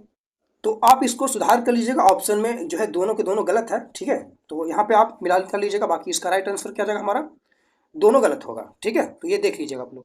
27 नंबर यहीं पे प्रश्न है, और प्रश्न पूछा जा रहा है कि निम्नलिखित में से जो है कौन से राज्य 1987 ईस्वी में भारतीय संघ के जो है 23वें, 24वें और 25वें राज्य के रूप में अस्तित्व में आए थे। तो अभी जस्ट हम आपको बताए थे कि 1987 में गोवा तो 100% होगा कि नहीं होगा जी। अब आप गोवा जहाँ दिखिएगा मार दीजिएगा, जहाँ भी आप गोवा देखिएगा वहाँ तो मार ही दीजिएगा, तो देखिए हाँ मार देंगे, तो देख लीजिएगा, इसमें है गोवा नहीं है, इसमें है हाँ है तो है, और आगे नहीं है, इसमें है नहीं है, तो ऐसे आप आंसर मार लीजिए। मिजोरम, अरुणाचल प्रदेश और गोवा हमारा हो जाएगा। गोवा क्या हो जाएगा हमारा, 25वां हो जाएगा, तो ये आपको याद रखनी है, ठीक है, तो इसमें कोई दिक्कत हुआ नहीं। मिजोरम की बात करते हैं तो ये 20 फरवरी को किया गया था मिजोरम को। अरुणाचल प्रदेश को किया गया था, आपको याद रखना है 30 मई को, कितना, 30 मई को किया गया था, ठीक है, कोई दिक्कत इसमें नहीं होना चाहिए। और अरुणाचल प्रदेश 23वां बना था, जबकि जो मिजोरम था वो 22वां राज्य बना था, ठीक है, अरुणाचल प्रदेश 23वां बना था, और गोवा जो बना था 25वां राज्य बना था, तो ये आपको याद रखना। अच्छा, कहिए कि 26वां कौन था, 27वां कौन था, 28वां कौन था, हम सब बता देंगे। जैसे छौजा, अब छौजा का मतलब क्या होता है, छौजा का मतलब होता है छा से छत्तीसगढ़ 26वां हो गया, ऊ से हो गया उत्तराखंड 27वां हो गया, और झा से झारखंड हमारा 28वां हो गया, तो ये सभी आपको याद रखना। छत्तीसगढ़ जो था वो था 1 नवंबर को था, यहीं पे जो उत्तराखंड था, उत्तराखंड ये 9 नवंबर को था, 9 नवंबर 2000 ईस्वी को, और जो हमारा झारखंड था वो हमारा 15 नवंबर 2000 ईस्वी का था, तो ये सभी आपको याद रखना, ये सभी 2000 ईस्वी को गठित किया गया था। अच्छा, आगे बात करते हैं 28 नंबर प्रश्न, जवाब दीजिएगा आप लोग। कहते हैं किस प्रकार के शासन में जो है शासकों का चुनाव लोग करते हैं? किस प्रकार के शासन में जो है शासकों का चुनाव लोग करते हैं? वो शासकों का चुनाव करते हैं, वो किसमें करते हैं? तो लोकतंत्र के, डेमोक्रेट, यानी ऑप्शन सी, सॉरी बी क्या हो जाएगा हमारा राइट आंसर हो जाएगा। तो इसमें कोई कहने वाली बात है नहीं, ऑप्शन बी हमारा क्या हो जाएगा राइट आंसर हो जाएगा। बाकी 29 नंबर पर जो है प्रश्न का जवाब दीजिएगा आप लोग। और प्रश्न है कि केंद्र राज्य संबंधों से जो है संबंधित मुद्दों की जांच के लिए जो है केंद्र सरकार ने किस आयोग की नियुक्ति की थी? तो केंद्र राज्य संबंधों से संबंधित मुद्दों की जांच के लिए जो है केंद्र सरकार ने किस आयोग की नियुक्ति किया था? तो केंद्र राज्य ने है, तो वो कौन सी है? सरकारिया आयोग। ये ऑप्शन सी का क्या हो जाएगा हमारा राइट आंसर। बहुत इंपॉर्टेंट है, आपको याद रखना। कोठारी आयोग था, शिक्षा से संबंधित था, ठीक है। तो ये जितने भी ना आयोग है ना, वो आपको याद रखना है, बहुत इंपॉर्टेंट है। प्रश्न यहाँ से देखने को मिलेगा, आपको प्रश्न पूछे जाते हैं, तो आप सभी आपको याद रखनी है। नेक्स्ट यहीं पे 30 नंबर जवाब दीजिएगा आप लोग। 30 नंबर प्रश्न क्या है?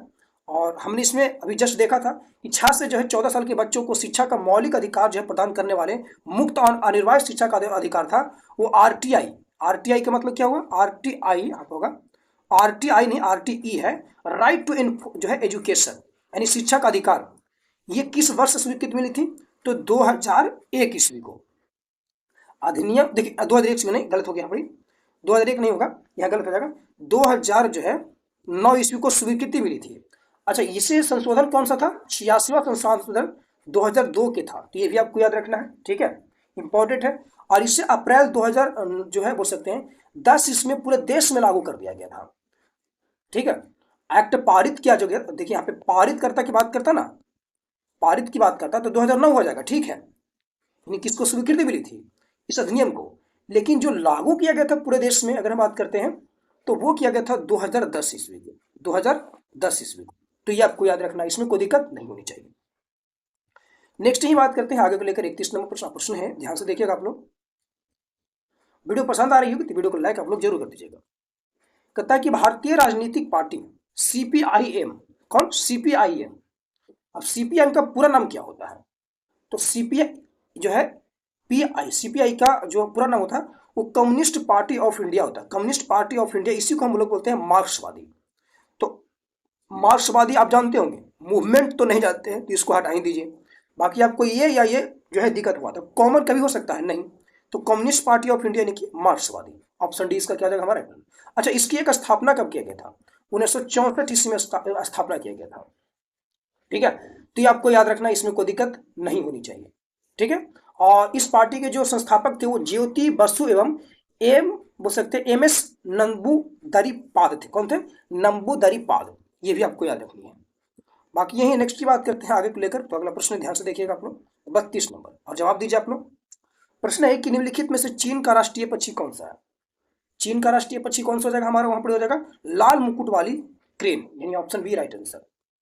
अब जैसे कि ऑस्ट्रेलिया का कौन सा है? एमू है। जापान का ग्रीन पिंसेंट है। न्यूजीलैंड का याद रखना कीवी होता है, प्रश्न पूछा गया ऑलरेडी बिहार दुर्गा में कीवी के बारे में, ठीक है, कि न्यूजीलैंड का जो राष्ट्रीय पक्षी वो कौन सी है? कीवी है।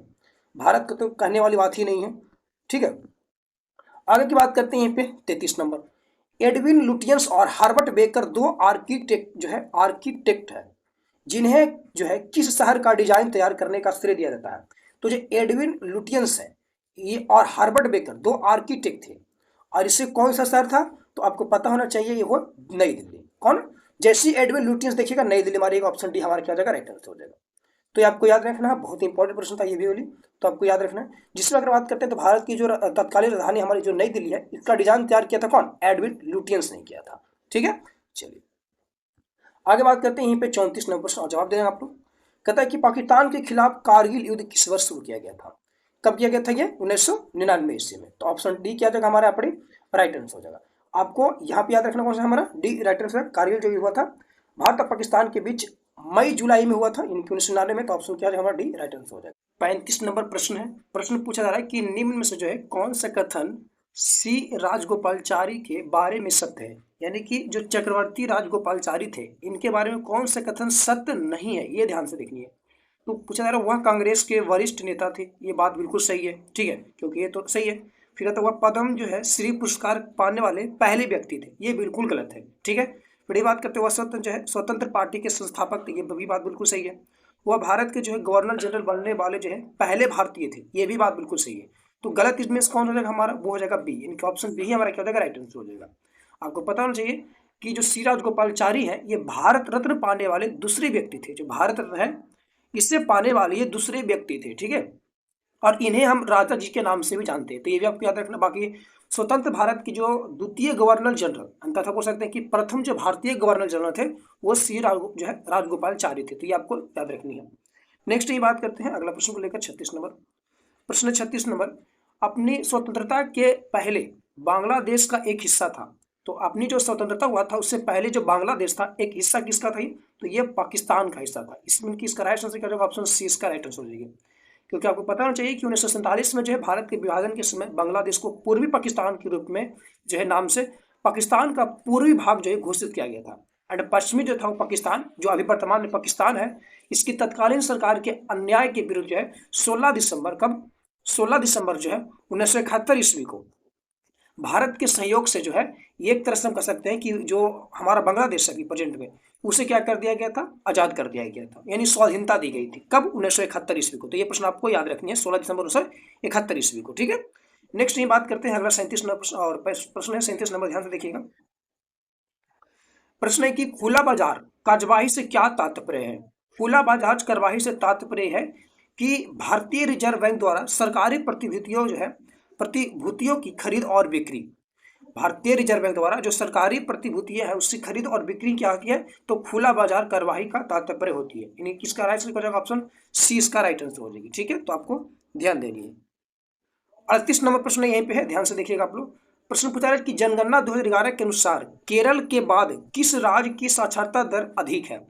केरल जो है वो प्रथम स्थान पर था साक्षरता दर में, जो कि 94% था, ठीक है। बट यहीं पे दूसरी स्थान किसकी है? यानी कि इसके बाद जो है केरल के राज्य के बाद जो साक्षरता दर में सबसे अधिकतम जो है वो कौन है? तो मिजोरम है। इट्स मीन किसका राइट आंसर ऑप्शन क्या हमारा बी इसका राइट आंसर हो जाएगा, ठीक है। तो अगर हम बात करते हैं मिजोरम के लेकर, तो इसकी जो टोटल साक्षरता थी कितनी थी? 91.58% थी, यानी द्वितीय नंबर पर यह था। और अगर बात करते हैं टोटल भारत की जो साक्षरता दर है वो कितना है? तो 74.04% है। तो ये आपको याद रखनी है, जिसमें पुरुषों की जो साक्षरता दर है वो 82.14% है, ठीक है। तो ये भी आपको याद रखनी है।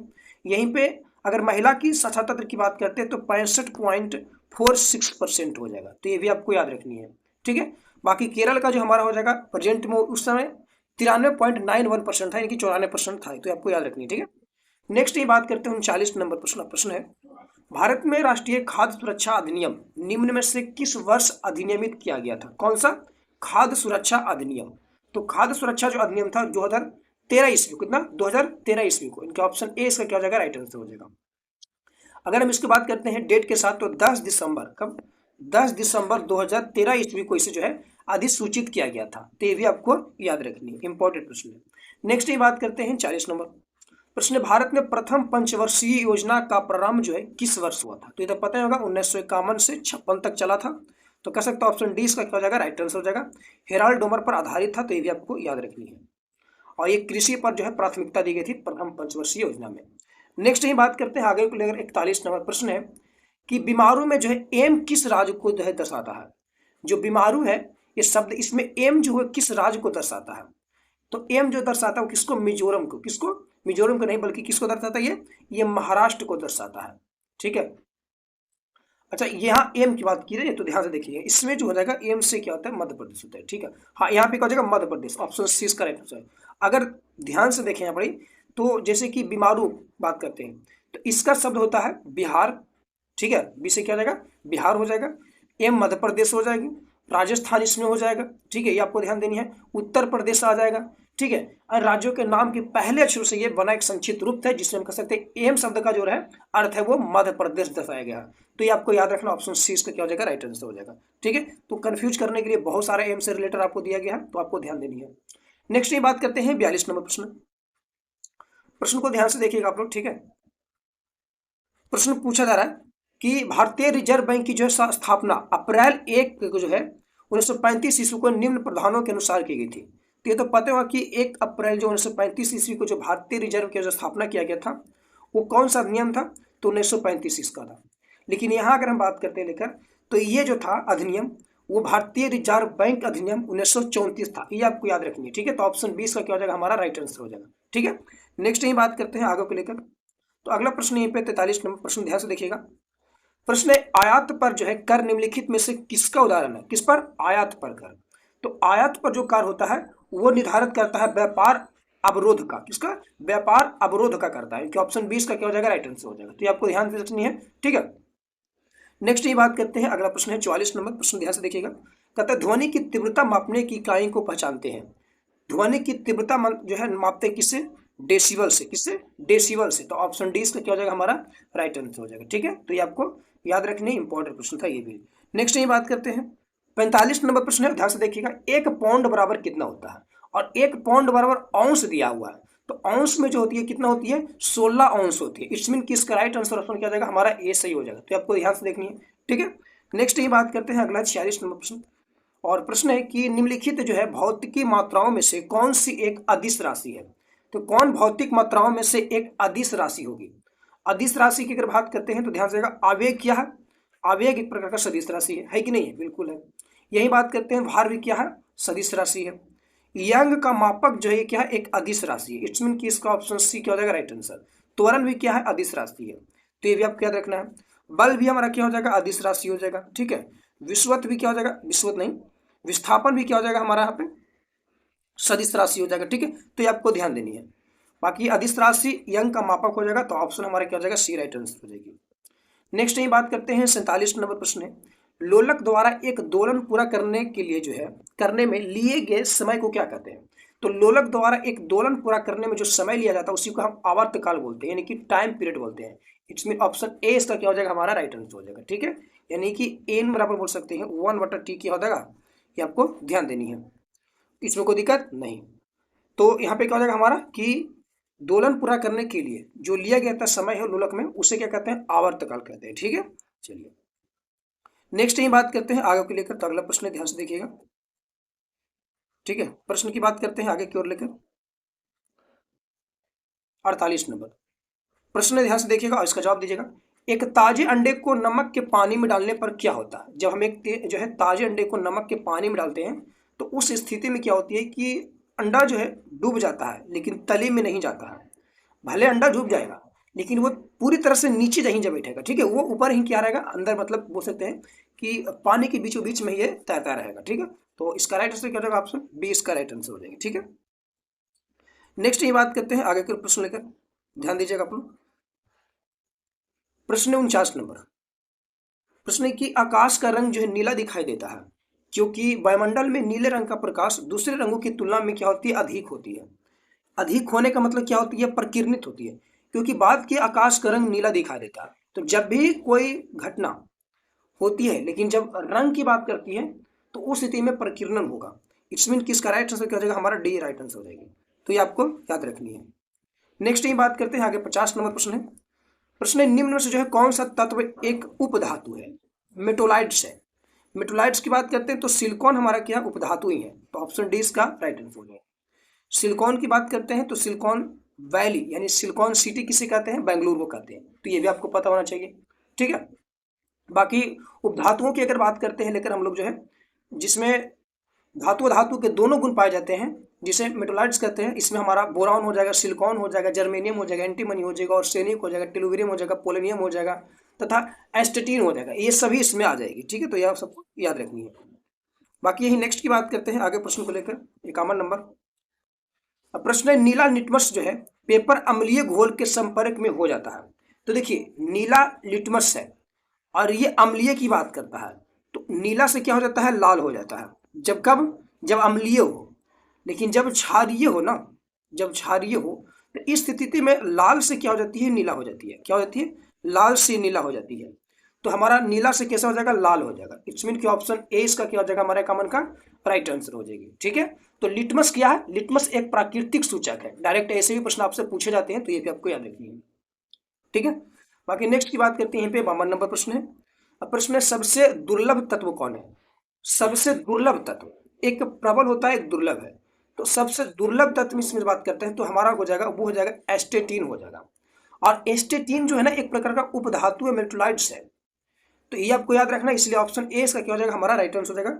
बाकी रेडॉन आपको पता है क्या है? एक प्रकार की जो है नोबल गैस है, ठीक है। तो ये भी आपको याद रखनी है। नेक्स्ट यही बात करते हैं 53 नंबर प्रश्न है, हाइड्रोजन जो है परऑक्साइड का साधारण नाम क्या होता है? इंपॉर्टेंट प्रश्न, ध्यान से देखिए। हाइड्रोजन परऑक्साइड का, तो जो हाइड्रोजन परऑक्साइड होता है वो होता है ब्लीच तरल, यानी कि अगर हम बात करते हैं इसको लेकर तो H2O2 होता है, इसका सूत्र होता है। और इसका साधारण नाम क्या होता है? वो है ब्लीच। ब्लीच मतलब तरल एक प्रकार का होता है। तो ऑप्शन 20 का क्या हो जाएगा? राइट आंसर हो जाएगा। ठीक है, इसमें कोई दिक्कत? बाकी बोरेक्स के बारे में आपको पता ही होगा, बेकिंग सोडा आपको पता है, खाने वाला सोडा जिसको बोलते हैं जिप्सम, जो अभी आपको पता ही होगा। यही बात करते हैं 54 नंबर प्रश्न। 54 नंबर प्रश्न को ध्यान से देखिएगा और इसका आंसर दीजिएगा। प्रश्न है, कौन सा जो है रासायनिक सिद्धांत यह प्रतिपादित करता है कि CO2 यानी कार्बन डाइऑक्साइड की घुलनशीलता बढ़ाने के लिए शीतल पेय और सोडा की जो है बोतलों को उच्च दाब पर सील किया जाता है? तो कहता है कौन सा ऐसा रासायनिक सिद्धांत प्रतिपादित करता है कि CO2 जो कार्बन डाइऑक्साइड गैस है इसकी घुलनशीलता बढ़ाने के लिए शीतल पेय और सोडा की बोतलों को जो है उच्च दाब पर सील किया जाता है? तो वो कौन सी है? हेनरी का सिद्धांत बताता है, हेनरी का सिद्धांत। ऑप्शन डी इसका क्या हो जाएगा? राइट आंसर हो जाएगा। ठीक है, तो ये आपको याद रखनी है। नेक्स्ट ही बात करते हैं आगे को लेकर, तो अगला प्रश्न है 55 नंबर। ध्यान से देखिएगा, निम्नलिखित में से जो कौन सा पदार्थ काले और सफेद फोटोग्राफों में जो है उपयोग किया जाता है? तो कौन सा ऐसा पदार्थ काले और सफेद फोटोग्राफी में जो है उपयोग किया जाता है? उपयोग किया जाता है सिल्वर ब्रोमाइड का, यानी फोटोग्राफी के लिए जो उपयोग किया जाता है वो किसका? सिल्वर ब्रोमाइड का किया जाता है। तो ऑप्शन डी इसका राइट आंसर हो जाएगा। बाकी यही बात करते हैं, जो आईना हमारा होता है, शीशा जिसको बोल सकते हैं, उसके पीछे जो हमारा रहता है ना रंगा हुआ, ये बोल सकते हैं वो क्या रहता है? तो सोडियम नाइट्रेट रहता है। वो क्या रहता है? सोडियम नाइट्रेट रहता है, यानी AgNO3 रहता है। बाकी आप लोग जो स्याही लगाते हैं ना बोटिंग वाला में, वो भी सोडियम नाइट्रेट का ही रहता है, यानी सिल्वर नाइट्रेट उसको बोलते हैं। ठीक है, तो वो भी आपको याद रखना है। अच्छा, कृत्रिम वर्षा के लिए कौन सा होता है? सोडियम आयोडाइड होता है कृत्रिम वर्षा के लिए, तो ये भी आपको पता होना चाहिए। ठीक है, तो इंपॉर्टेंट प्रश्न, यहाँ से प्रश्न पूछे जाते हैं। बाकी नेक्स्ट ही बात करते हैं 56 नंबर। निम्नलिखित में से कौन जो है कार्बोलिक अम्ल के नाम से जानते हैं? तो कार्बोलिक अम्ल के नाम से जानते हैं वो किससे हम जानते हैं? फिनॉल को बोलते हैं। ऑप्शन ए इसका क्या हो जाएगा? हमारा राइट आंसर हो जाएगा।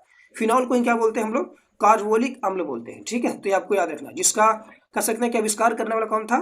तो रुंगे था। किसने किया था? रुंगे ने किया था। ठीक है, चलिए नेक्स्ट ही बात करते हैं अगला प्रश्न को लेकर हम लोग 57 नंबर। मछलियों के वैज्ञानिक अध्ययन को क्या कहते हैं? मछलियों के वैज्ञानिक अध्ययन को, तो मछलियों के जो वैज्ञानिक अध्ययन वो कहलाता है हमारा एक्थियोलॉजी। एक्थियोलॉजी यानी कि ऑप्शन डी इसका क्या हो जाएगा? Right answer. डेंड्रोलॉजी क्या होता है? दांत का अध्ययन होता है, पता ही होगा आपको। ठीक है, अच्छा ऑफियोलॉजी, ऑफियोलॉजी इंपॉर्टेंट है। ऑफियोलॉजी सर्पों का अध्ययन है। क्या है? सर्पों का अध्ययन कहलाता है, यानी सांपों का अध्ययन। ठीक है, और पेडोलॉजी भी इंपॉर्टेंट है। ये क्या करता है? पेडोलॉजी मृदा का अध्ययन। क्या करता है? मृदा, मृदा मतलब मिट्टी का अध्ययन। ठीक है, मिट्टी का अध्ययन पेडोलॉजी कहलाता है। तो ये सभी आपको याद रखना इंपॉर्टेंट प्रश्न थे। बाकी नेक्स्ट ही बात करते हैं अगला 58 नंबर प्रश्न है। प्रश्न है कि प्राणी संघ के प्राणियों को सामान्यतः स्पंज कहते हैं और वह लवणीय एवं असमित होती है। तो प्राणी यानी कौन सा जो है वो कह सकते हैं क्या? स्पंज। तो इस सीधा बोल सकते हैं पोरीफेरा, यानी पोरीफेरा जो है संघ के प्राणियों को हम सामान्यतः स्पंज कहते हैं और वह लवणीय एवं असमित होते हैं, यानी ऑप्शन ए इसका क्या हो जाएगा? Right answer. इंपॉर्टेंट प्रश्न, इसे भी आपको याद रखनी है। ठीक है, तो इसमें दिक्कत होगा? नहीं होगा। इसमें पोरीफेरा में जैसे आगे आ जाएगा साइकॉन आ जाएगा, ल्यूकोसोलिनिया आ जाएगा, यूस्पेंजिया आ जाएगा, स्पांजिला आ जाएगा, यूकोलिप्टिक्सला आ जाएगा, ये सभी आ जाएगा। ठीक है, तो आपको याद रखनी है। बाकी नेक्स्ट ही बात करते हैं अगला 69 नंबर प्रश्न है। और कीटों में जो है स्थित श्वसन अंग का नाम है। तो कीटों में स्थित श्वसन अंग का नाम क्या है? ट्रैकिया जिसको बोलते हैं। क्या बोलते हैं? श्वास नली यानी कि ट्रैकिया। देखिए ऑप्शन कहीं पे होगा, आप लोग देखिएगा ऑप्शन में। हाँ, तो ऑप्शन की बात करते हैं तो यहाँ पे क्या? श्वास नली। श्वास नली को ही क्या बोलते हैं? ट्रैकिया बोलते हैं। ठीक है, तो ये आपको याद रखनी। बाकी इसका राइट आंसर क्या हो जाएगा? ऑप्शन हमारा डी हो जाएगा। ठीक है, नेक्स्ट ही बात करते हैं अगला 60 नंबर प्रश्न। निम्नलिखित में से किस परजीवी के कारण जो है गिनी कृमि रोग होता है?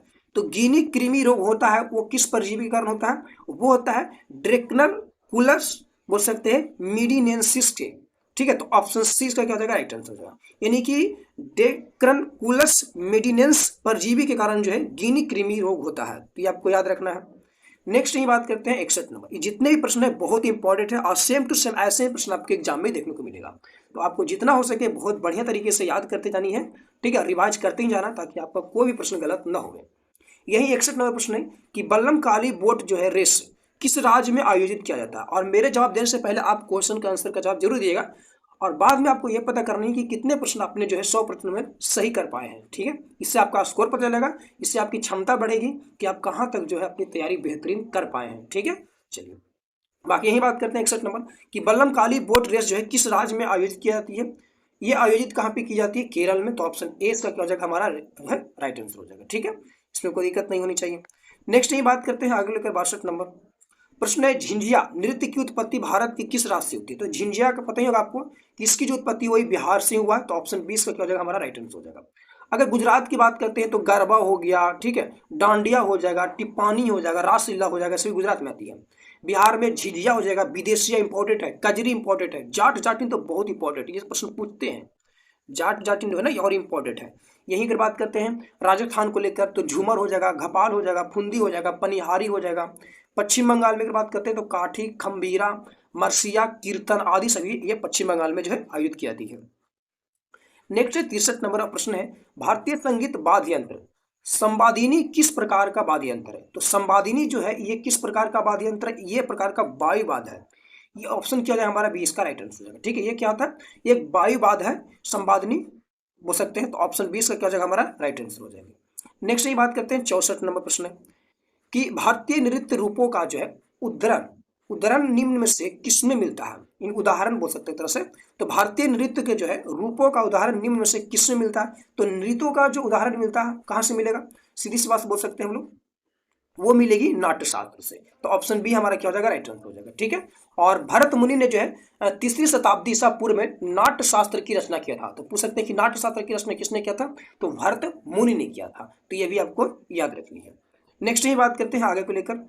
अगला है 65 नंबर प्रश्न, ध्यान से देखिएगा। 65 नंबर प्रश्न में प्रश्न पूछा जा रहा है कि भारत में जो है गुड गवर्नेंस है, यहाँ पे देखिए गुड गवर्नेंस डे किसके जन्मदिन पर मनाया जाता है। तो गुड गवर्नेंस डे जो मनाई जाती है वो मनाई जाती है अटल बिहारी वाजपेयी के जन्मदिन पर। तो ऑप्शन बी हमारा क्या हो जाएगा राइट आंसर हो जाएगा। और ये मनाते कब है, 25 दिसंबर को मनाते हैं। कब मनाते हैं, 25 दिसंबर को मनाते हैं। तो ये भी आपको याद रखनी है। ठीक है, नेक्स्ट यही बात करते हैं आगे को लेकर। अगला प्रश्न यहाँ पड़ी है 66 नंबर प्रश्न को ध्यान से देखिएगा। 1903 ईस्वी में जो है भौतिक का नोबेल पुरस्कार जीतने वाली पहली महिला कौन थी। तो 1903 ईस्वी में, और ये जीतने वाला कौन था उस समय, वो था हमारा मेरी क्यूरी यानी मैडम क्यूरी बोल सकते हैं। तो ऑप्शन बी हमारा क्या हो जाएगा राइट आंसर। इसे जो है 1903 बोल सकते हैं, 3 में जो है भौतिक का नोबेल पुरस्कार ये जीतने वाली प्रथम महिला बोल सकते हैं थी। और यह पुरस्कार जो दिया गया था ना रेडियो सक्रियता बोल सकते हैं। ठीक है, रेडियो सक्रियता की खोज के लिए दिया गया था। फिर ही बात करते हैं तो 1911 ईस्वी में, कब 1911 ईस्वी में जो है इन्हें रसायन के क्षेत्र में दिया गया। इनकी ये 2 बार जो है नोबेल पुरस्कार पाने वाले व्यक्ति बन गए थे, इनकी महिला बन गए थे। तो यह भी आपको याद रखना है कि ये 2 बार जो है नोबेल पुरस्कार जीतने वाली पहली एकमात्र महिला कौन है, तो वो है मेरी क्यूरी। ठीक है, रसायन के क्षेत्र में 1911 में दिया गया था और भौतिकी के क्षेत्र में 1903 में दिया गया था। तो ये दोनों आपको याद रखनी है। एंड ही बात करते हैं 67 नंबर प्रश्न, निम्नलिखित में से कौन सा देश जो है विश्व व्यापार संगठन मतलब WTO वर्ल्ड ट्रेड ऑर्गेनाइजेशन विश्व व्यापार संगठन का सदस्य नहीं है। तो इनमें से सदस्य कौन नहीं है। तो हम कह सकते हैं कि जो ईरान है वो सदस्य इसका नहीं है WTO का। ये ऑप्शन 20 का क्या हो जाएगा राइट आंसर। अगर हम बात करते हैं WTO के लेकर गठन को लेकर, तो इसकी गठन की जाती है 1 जनवरी जो है 1995 ईस्वी को। तो ये आपको याद रखनी है, इसमें कोई दिक्कत आपको नहीं होनी चाहिए।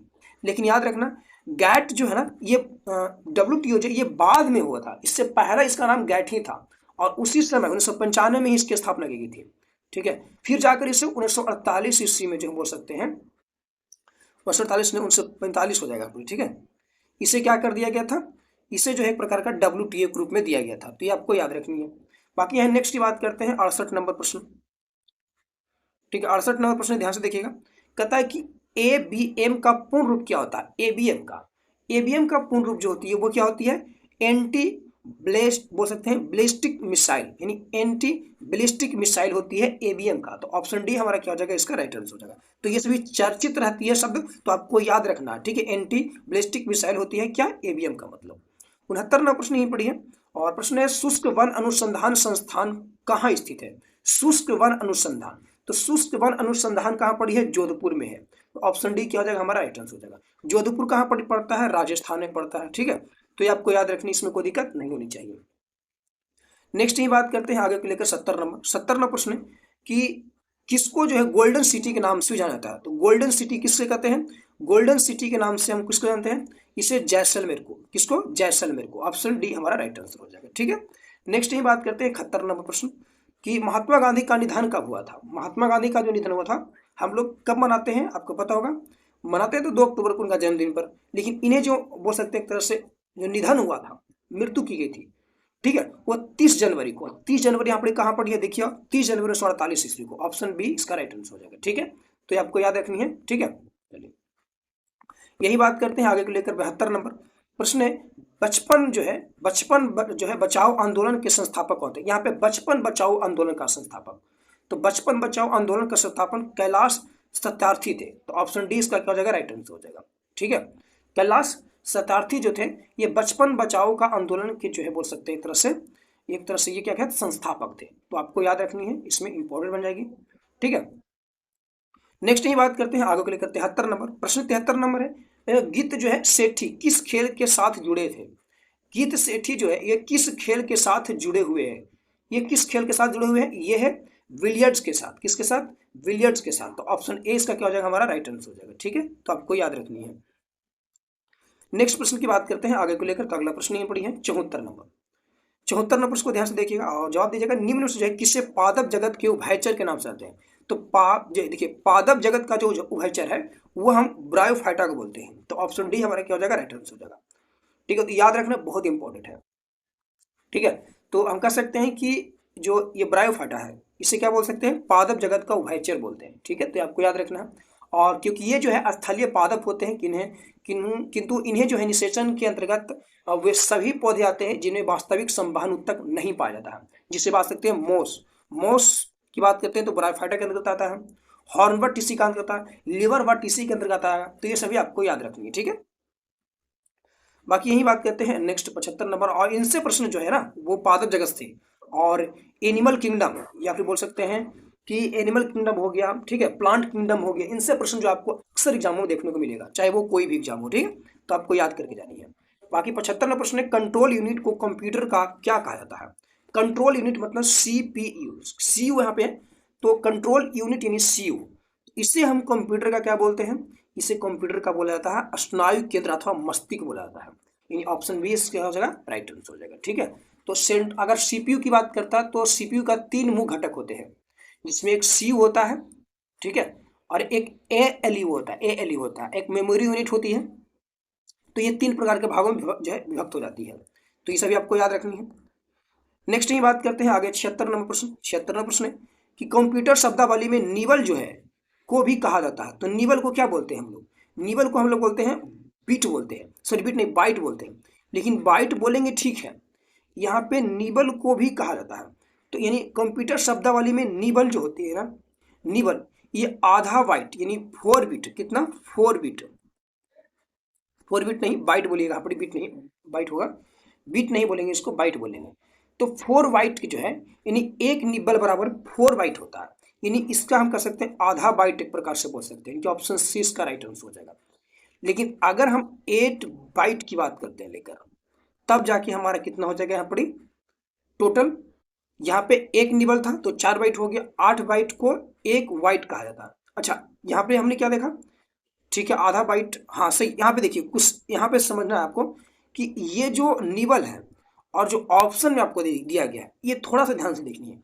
यहाँ जो होगा ना वो बाइट होगी, ये बाइट होगा, ठीक है, ये वाली बाइट वाला, ये जो बाइट होती है ये वाली बाइट ये वाली होगी, ठीक है। और यहाँ जो बीट दिया गया है ये आपको ध्यान से देखिए, तो आधा बीट है, ध्यान से देखिए आधा बीट मतलब ये आपको ध्यान से देखनी है। तो आधा बीट है और यहाँ आधा बाइट है, तो आधा बाइट आपको पता हो जाए कि 8 बीट जो है 8 बीट बराबर क्या होती है, एक निबल होता है। कितना होता है, एक निबल होता है। इसमें कोई दिक्कत नहीं होनी चाहिए, नहीं एक निबल नहीं, एक जो 8 बोल सकते हैं बीट बराबर जो है एक बाइट होती है। कितना होती है, 8 एक बाइट होती है। अब यहाँ हम कर सकते हैं कि 8 बीट बराबर एक बाइट हो गया। पूछा रहा है एक निबल, तो एक निबल होने के लिए क्या करना पड़ेगा हमको, यहाँ पर आधा बाइट करना पड़ेगा। आधा बीट करेंगे तो दिक्कत हो जाएगा, आधा बीट करेंगे तो यहाँ पे दिक्कत हो जाएगा, इसीलिए हमको आधा बाइट करना पड़ेगा, आधा बाइट करना पड़ेगा, ठीक है। अच्छा आधा बीट की बात करते हैं तो ये 2 बीट हो जाता, 2 बीट हो जाएगा, जबकि 2 बीट बराबर कितना होता है 1/2 निबल हो जाएगा। यानी कहने का मतलब हुआ कि अगर हम 4 बीट लेते हैं तो 4 बीट बराबर जो है वो 1 निबल होती है, जबकि यहाँ पे 8 बीट बराबर 1 बाइट है। ठीक है, बाइट है। तो बाइट की अगर बात करते हैं तो हमें क्या आधा करना पड़ेगा बाइट में, यानी थोड़ा सा इसको घुमा दिया है। ठीक है, बीट बाइट में आपको थोड़ा सा घुमा दिया है, कुछ किया नहीं है। तो ऑप्शन सी इसका क्या हो जाएगा, हमारा राइट आंसर हो जाएगी। ठीक है, चलिए बाकी यही बात करते हैं। नेक्स्ट हम लोग 77 नंबर प्रश्न को लेकर।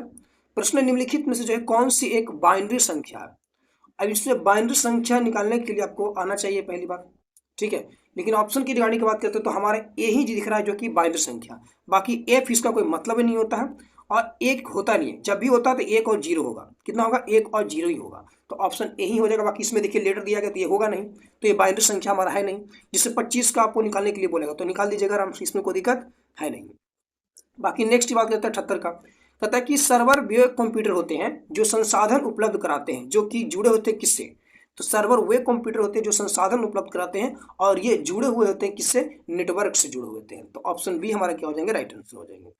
नेक्स्ट 79 नंबर प्रश्न है कि इक्वलॉजी, तो पता होगा कि शब्द की रचना किसने किया था, इंपॉर्टेंट है। इक्वलॉजी है तो आपको ध्यान से देखना है, इसकी किया था अर्नेस्ट हैकल ने किया था। ठीक है, तो ऑप्शन ए इसका क्या हो जाएगा, राइट आंसर हो जाएगा। ठीक है, इसमें कोई दिक्कत नहीं होगा। तो अगर पारिस्थितिकी तंत्र की खोज किसने किया था, एजी टांसले ने किया था। ये सभी आपको याद रखनी है। बाकी इकोलॉजी था तो इकोलॉजी हो जाएगा हमारा अर्नेस्ट हैकल ने किया था। अगला 80 नंबर प्रश्न, ग्रेट बैरियर रीफ कहाँ स्थित है। तो ग्रेट बैरियर रीफ जो है स्थित है वो कहाँ पड़ी है, ये भी इंपॉर्टेंट है। तो आपको पता होना चाहिए कि ये जो है हमारा प्रशांत महासागर में है। ऑप्शन ए इसका राइट आंसर होगा। और प्रशांत महासागर में सबसे गहरा बिंदु भी है। ठीक है, जिसे मरियाना ट्रेंच बोलते हैं, यानी कि गड्ढा बोलते हैं। ठीक है, तो ये आपको याद रखना, गर्त जिसको बोल सकते हैं। और सुंडा गर्त कहाँ पड़ी है, तो हिंद महासागर में है। यही बात करते हैं। नेक्स्ट अगला है 81 नंबर प्रश्न, सितंबर 2025 ईस्वी भारत के 15वां उपराष्ट्रपति के रूप में कौन निर्वाचित हुआ है। तो सितंबर 2025 से भारत के 15वां उपराष्ट्रपति के रूप में, तो ये कहने वाली थोड़ी ना बात है। यहाँ पे क्या हो जाएगा, सीपी राधाकृष्णन, सीपी राधाकृष्णन। ऑप्शन बी हमारा क्या हो जाएगा, राइट आंसर हो जाएगा। ठीक है, तो ये आपको याद रखना, कोई दिक्कत इसमें, जिसमें सुदर्शन रेड्डी को जो है 152 वोटों के बड़े अंतर से हराया था। तो ये आपको याद रखनी है। ठीक है, नेक्स्ट यही बात करते हैं। 82 नंबर प्रश्न की बात करते हैं। तो प्रश्न पूछा रहा कि विश्व आर्द्र भूमि दिवस जो 2 फरवरी को मनाते हैं, ये 2025 की थीम क्या थी। इंपॉर्टेंट है बहुत, थीम आपको इंपॉर्टेंट बनती है। 1 नंबर फिक्स करना है कि थीम आपको याद करनी है। ठीक है, यहाँ से प्रश्न आएंगे ही आएंगे। तो विश्व आर्द्र भूमि दिवस 2 फरवरी को मनाते हैं हम लोग, और ये 2025 की जो थीम थी मनाया गया था उसका क्या था। तो इसका जो थीम था वो प्रोटेक्ट बोल सकते हैं कि प्रोटेक्टिंग वेटलैंड फॉर ऑफ बोल सकते हैं फॉर आवर कॉमन फ्यूचर, यानी ऑप्शन ए इसका क्या हो जाएगा, हमारा राइट आंसर होगा। तो कभी कभी आपको क्या होता है ना कि इंग्लिश में दे देता है और कभी कभी कहते हैं उसी शब्द को आपको हिंदी बना के दे देता है, तो बड़ा दिक्कत कर देगा। तो ये सभी आपको याद रखना है कि इसका जो हो जाएगा हमारा protecting wetlands for our common future. ठीक है, तो ये सभी आपको याद रखना, बाकी हिंदी इंग्लिश आपको दोनों याद रखना पड़ेगा। ठीक है, चलिए नेक्स्ट यही बात करते हैं लेकर अगला प्रश्न लेकर 83 नंबर। और प्रश्न 83 नंबर है कि जुलाई 2025 में जो भारत के पहले हरित हाइड्रोजन संयंत्र का उद्घाटन किस शहर में किया जाएगा। तो पहले हरित हाइड्रोजन जो किया जाएगा हमारे कहाँ पर किया जाएगा, कांडला गुजरात में किया जाएगा। ऑप्शन सी इसका क्या हो जाएगा, राइट आंसर हो जाएगा। नेक्स्ट यही पड़ी है 84 नंबर प्रश्न कि 9वीं जो है ब्रिक्स उद्योग मंत्रियों की बैठक का आयोजन कहाँ किया गया। 9वीं ब्रिक्स जो उद्योग मंत्रियों की बैठक हुई थी, इसकी जो बोल सकते हैं आयोजन जो किया गया था वो ब्राजील में ही किया गया था। तो ऑप्शन डी हमारा क्या हो जाएगा, इसका राइट आंसर हो जाएगा। तो इसमें कोई आपको दिक्कत नहीं होनी चाहिए। और यही बात करते हैं, इस जो आयोजन किया गया था इसकी थीम क्या थी, विषय क्या था। तो अधिक समावेशी और टिकाऊ शासन के लिए वैश्विक, ठीक है, मतलब बोल सकते हैं अधिक बोल सकते हैं समावेशी और टिकाऊ शासन के लिए वैश्विक दक्षिण सहयोग को मजबूत करना। ठीक है, चलिए नेक्स्ट यही बात करते हैं। 85 नंबर प्रश्न है कि 46वें जो है आसियान शिखर सम्मेलन 2025 का आयोजन किस स्थान पर किया गया था। 86वां आसियान शिखर सम्मेलन कहाँ पे किया गया था, कुआलालंपुर मलेशिया में किया गया था। कुआलालंपुर मलेशिया में किया गया था, यानी ऑप्शन बी हमारा क्या हो जाएगा, इसका राइट आंसर हो जाएगा। ठीक है, नेक्स्ट यहीं पर है 86 नंबर, छठे जो है विस्मेटिक शिखर सम्मेलन 2025 का आयोजन किस देश में किया गया था। छठे विस्मेटिक शिखर सम्मेलन 2025 का आयोजन ये कहाँ पे की गई थी, थाईलैंड में किया गया था। इंपॉर्टेंट हो जाएगा, ऑप्शन बी हमारा राइट आंसर हो जाएगा। ठीक है, इंपॉर्टेंट है, इसको ध्यान से याद रखनी है। नेक्स्ट यही बात करते हैं 87 नंबर प्रश्न, विश्व का पहला गोल्ड मेल्टिंग एटीएम किस शहर में लॉन्च किया गया। गोल्ड मेल्टिंग एटीएम कहाँ पर किया गया, हैदराबाद में। कहाँ पड़ी, हैदराबाद में गोल्ड मेल्टिंग एटीएम की गोल्ड सिक्का प्राइवेट लिमिटेड जो है ने एआई संचालित गोल्ड मेल्टिंग एटीएम का अनावरण किया है। तो ये भी आपको याद रखनी है। ठीक है, नेक्स्ट आगे प्रश्न है 88 नंबर। प्रश्न 88 नंबर है कि युद्ध अभ्यास 2025 किन किन देशों के मध्य आयोजित किया गया। तो युद्ध अभ्यास 2025 किन किन देशों के मध्य जो आयोजित किया गया था आपको पता होना चाहिए। ये सभी जो किए गए थे वो भारत और अमेरिका के बीच, ऑप्शन ए राइट आंसर। ठीक है, तो इसमें आपको दिक्कत नहीं होनी चाहिए। बाकी नेक्स्ट यही बात करते हैं अगला प्रश्न को लेकर हम लोग जो है 89 नंबर कि खेलो इंडिया युवा जो है खेल 2025 में किस राज्य ने जो है सर्वाधिक पद जीता। तो खेलो इंडिया युवा खेल में ध्यान से देखिए, खेलो इंडिया युवा खेल है और इसमें सर्वाधिक पद जीता महाराष्ट्र ने, ऑप्शन सी इसका राइट आंसर हो जाएगा। महाराष्ट्र की अगर बात करते हैं तो ये टोटल जो 158 पदक जीता था। ठीक है, और ये प्रथम स्थान हासिल किया था। यही अगर हम बात करते हैं लेकर हम लोग जो है जिसमें ये जो खेलो इंडिया हुआ जो मेजबान किया गया था वो 4 मई से लेकर जो है 15 मई के बीच किया गया था। तो ये जो मेजबान किया जाता है ना, मेजबानी जो किया जाता है, आयोजन जो किया जाता है किस तारीख से लेकर किस तारीख तक, ये आपको 100% याद रखना है। इसी से प्रश्न आपसे पूछते भी है, जो कि अधिकांश जो है विद्यार्थी नहीं दे पाते हैं जवाब, तो ये सभी आपको याद कर लेना है। ठीक है, अगला है 90 नंबर। इंदिरा गांधी शांति जो है निःशस्त्रीकरण एवं विकास पुरस्कार 2024 में किसे प्रदान किया गया। इंदिरा गांधी शांति निःशस्त्रीकरण एवं विकास पुरस्कार 2024 में किसे प्रदान किया गया है। ये किसी दी गई है, मिशेल बैचलेट को दिया गया। किसे, मिशेल बैचलेट को दिया गया। तो ऑप्शन सी इसका क्या हो जाएगा हमारा राइट आंसर हो जाएगी। नेक्स्ट यही बात करते हैं अगला प्रश्न को लेकर हमारा 91 नंबर। ठीक है, और 91 नंबर में प्रश्न कुछ है नहीं, रीजनिंग का प्रश्न है। बाकी ये रीजनिंग का प्रश्न आपको दिखा देते हैं और इसका आंसर भी बता देते हैं, क्योंकि हम इसका जवाब देंगे नहीं, आपको जवाब देना है। इसका आंसर क्या हो जाएगा हमारा, यानी इसका आंसर हो जाएगा हमारा ए हो जाएगा। ठीक है, ये जो प्रश्न का हो जाएगा ऑप्शन ए इसका हो जाएगा। तो आप बना लीजिएगा। ठीक है, इतना समय आपको देना है, यानी कि टोटल हम ही दे देंगे तो फिर दिक्कत हो जाएगा। और ये भी रीजनिंग का प्रश्न है, इसका आंसर हो जाएगा डी हो जाएगा। हाँ, तो ये भी आप बना लीजिएगा, क्योंकि कुछ ऐसे भी होते हैं प्रश्न जो आपको खुद से मेहनत करनी पड़ती है, और जब खुद से मेहनत कीजिएगा तो आपको ज़्यादा समझ में आएगा, मजा आएगा फिर पढ़ने में। इसका भी आंसर क्या हो जाएगा हमारा ए हो जाएगा, कुछ भी नहीं है, दर्पण दिया गया है और कुछ भी नहीं है। ठीक है, नेक्स्ट है यहाँ पे 94 नंबर, और 94 नंबर प्रश्न कुछ और भी है नहीं था। अच्छा, सेम टू दिए गया, कुछ नहीं इसका है। इसका बराबर निकालना है कि यहाँ पे बराबर दे देगा और 60 मतलब कहाँ क्या यहाँ पे भरिएगा। ठीक है, ये सब आपको बना लेना है। इसका राइट आंसर हो जाएगा ऑप्शन बी। तो ऑप्शन अब बना लीजिएगा, मेरे जवाब देने से पहले रोक लीजिए वीडियो को, इनके आंसर मत देखिए आप। ठीक है, 95 की हम लोग बात करते हैं ना। अच्छा, 94 का हो जाएगा, 94 का डी हो जाएगा। ठीक है, एक बार देख लीजिएगा आप लोग, सही हो जाएगा। बाकी 95 को जो जाएगा हमारा हो जाएगा बी हो जाएगा। ठीक है, चलिए ये भी नॉर्मल है। 96 का मैथ का प्रश्न है, ये आपका कुछ और नहीं बल्कि कितना हो जाएगा हमारा 96 का है ना 25 हो जाएगा। ये टोटल निकालने की अगर बात करते हैं तो हाँ, इसमें कोई दिक्कत है नहीं। ठीक है, ये क्या हो जाएगा हमारा 23 हो जाएगा। तो ऑप्शन डी इसका राइट आंसर हो जाएंगे। यही बात करते हैं 97 को लेगा, 97 का हो जाएगा हमारा 6.25%। तो ऑप्शन बी हमारा हो जाएगा। 98 की अगर बात करते हैं तो 98 प्रश्न आप देख लीजिए, थोड़ा सा अगर आपको दिक्कत होता है तो हिंदी भी दिखा देते हैं। हिंदी में आप देख लीजिए प्रश्न और इसका आंसर भी देख लीजिए आप लोग। ठीक है, तो 98 की अगर बात करते हैं तो इसका आंसर क्या हो जाएगा हमारा 12 दिन हो जाएगा। ये नॉर्मल सी है, बना लीजिएगा आप लोग। 99 नंबर फिर जो है देख लीजिए आप लोग, हम तो आपको प्रश्न दिखा देंगे लेकिन आपको बनाना है, छोड़ना नहीं है। ठीक है, इसका हो जाएगा अगर बात करते हैं लेकर हम लोग जो है तो 188 हो जाएगा, लेकिन आपको बनाना है, छोड़ना नहीं है खाली। ठीक है, फिर यही 100 की अगर बात करते हैं लास्ट प्रश्न को लेकर, तो अगला प्रश्न जो सबसे लास्ट है वो है इसका आंसर 48 यानी सी। तो इस प्रकार हम लोग 100 प्रश्न कवर किए हैं, और आप 100 प्रश्न से कितने प्रश्न सही कर पाए हैं ये कमेंट में अपना राय जरूर दीजिएगा। ठीक है, उसके रिगार्डिंग हम आपको जो है सलाह दे सकते हैं कि आपको क्या करने की जरूरत है, आपका नंबर क्यों कम आ रहा है, फिर आखिर नंबर आपका कितना आ रहा है, ये देखेंगे तभी हम आपकी जो है इस पर चर्चा कर सकते हैं। ठीक है, बाकी वीडियो कैसा लगा कमेंट में अपना राय जरूर दीजिएगा। उससे पहले अगर बात करते हैं कि चैनल को सब्सक्राइब करके बेल आइकन को प्रेस जरूर करिए, ताकि जब भी वीडियो अगला सेट का अपलोड हो तो उसका नोटिफिकेशन आपको सबसे पहले मिले। ठीक है, बाकी पीडीएफ के लिए आपको कुछ नहीं करना है, टेलीग्राम ग्रुप ज्वाइन करना है, जिसका लिंक आपको वीडियो के डिस्क्रिप्शन मिल जाएगा, तो वहां से आप ज्वाइन करके पीडीएफ डाउनलोड कर सकते हैं। फिर मिलेंगे नए वीडियो के साथ, तब तक के लिए जय हिंद। आप सभी के लिए हमारे तरफ से पीडीएफ कोर्स लॉन्च की गई है। इस कोर्स में आपको भारत के उन सभी टीचर का नोट्स और पीडीएफ मिलेंगे, एंड ये सभी पीडीएफ प्राइवेट टेलीग्राम ग्रुप पर होंगे, जिसमें जुड़ने के लिए आपको 99 रुपीज़ का मात्र एक बार पेमेंट करना है, एंड जिसके लिए आपको व्हाट्सअप मैसेज 94 30 53 48 79 पर करनी है, एंड उसके बाद आपको ग्रुप में जोड़ दिया जाएगा, और फिर आप हज़ारों बुक का पीडीएफ नोट्स डाउनलोड कर सकते हैं। ये ऑफ़र कब समाप्त हो जाएगा इसकी कोई पता नहीं, लेकिन ये कोर्स बाद में आपको 499 रुपीज़ यानी कि 500 रुपया का हो जाएगा, और मार्केट में जितने भी न्यू बुक का पीडीएफ आएगा सभी आपको अपलोड कर दिया जाएगा, जिससे आप आसानी पूर्वक से फ्री में डाउनलोड कर सकते हैं। यहीं आप अगर एक बुक का पीडीएफ लेते हैं तो आपको 21 रुपया पेमेंट करना पड़ेगा, जिससे बेहतर है कि आप 99 रुपीज़ का पेमेंट कीजिए एक बार, और फिर आप हमेशा के लिए हज़ारों बुक का पीडीएफ डाउनलोड कीजिए। तो जल्दी कीजिए व्हाट्सएप मैसेज 94 30 53 48 79 पर, और जल्दी से ग्रुप में ज्वाइन कीजिए और लाभ उठाइए। जय हिंद।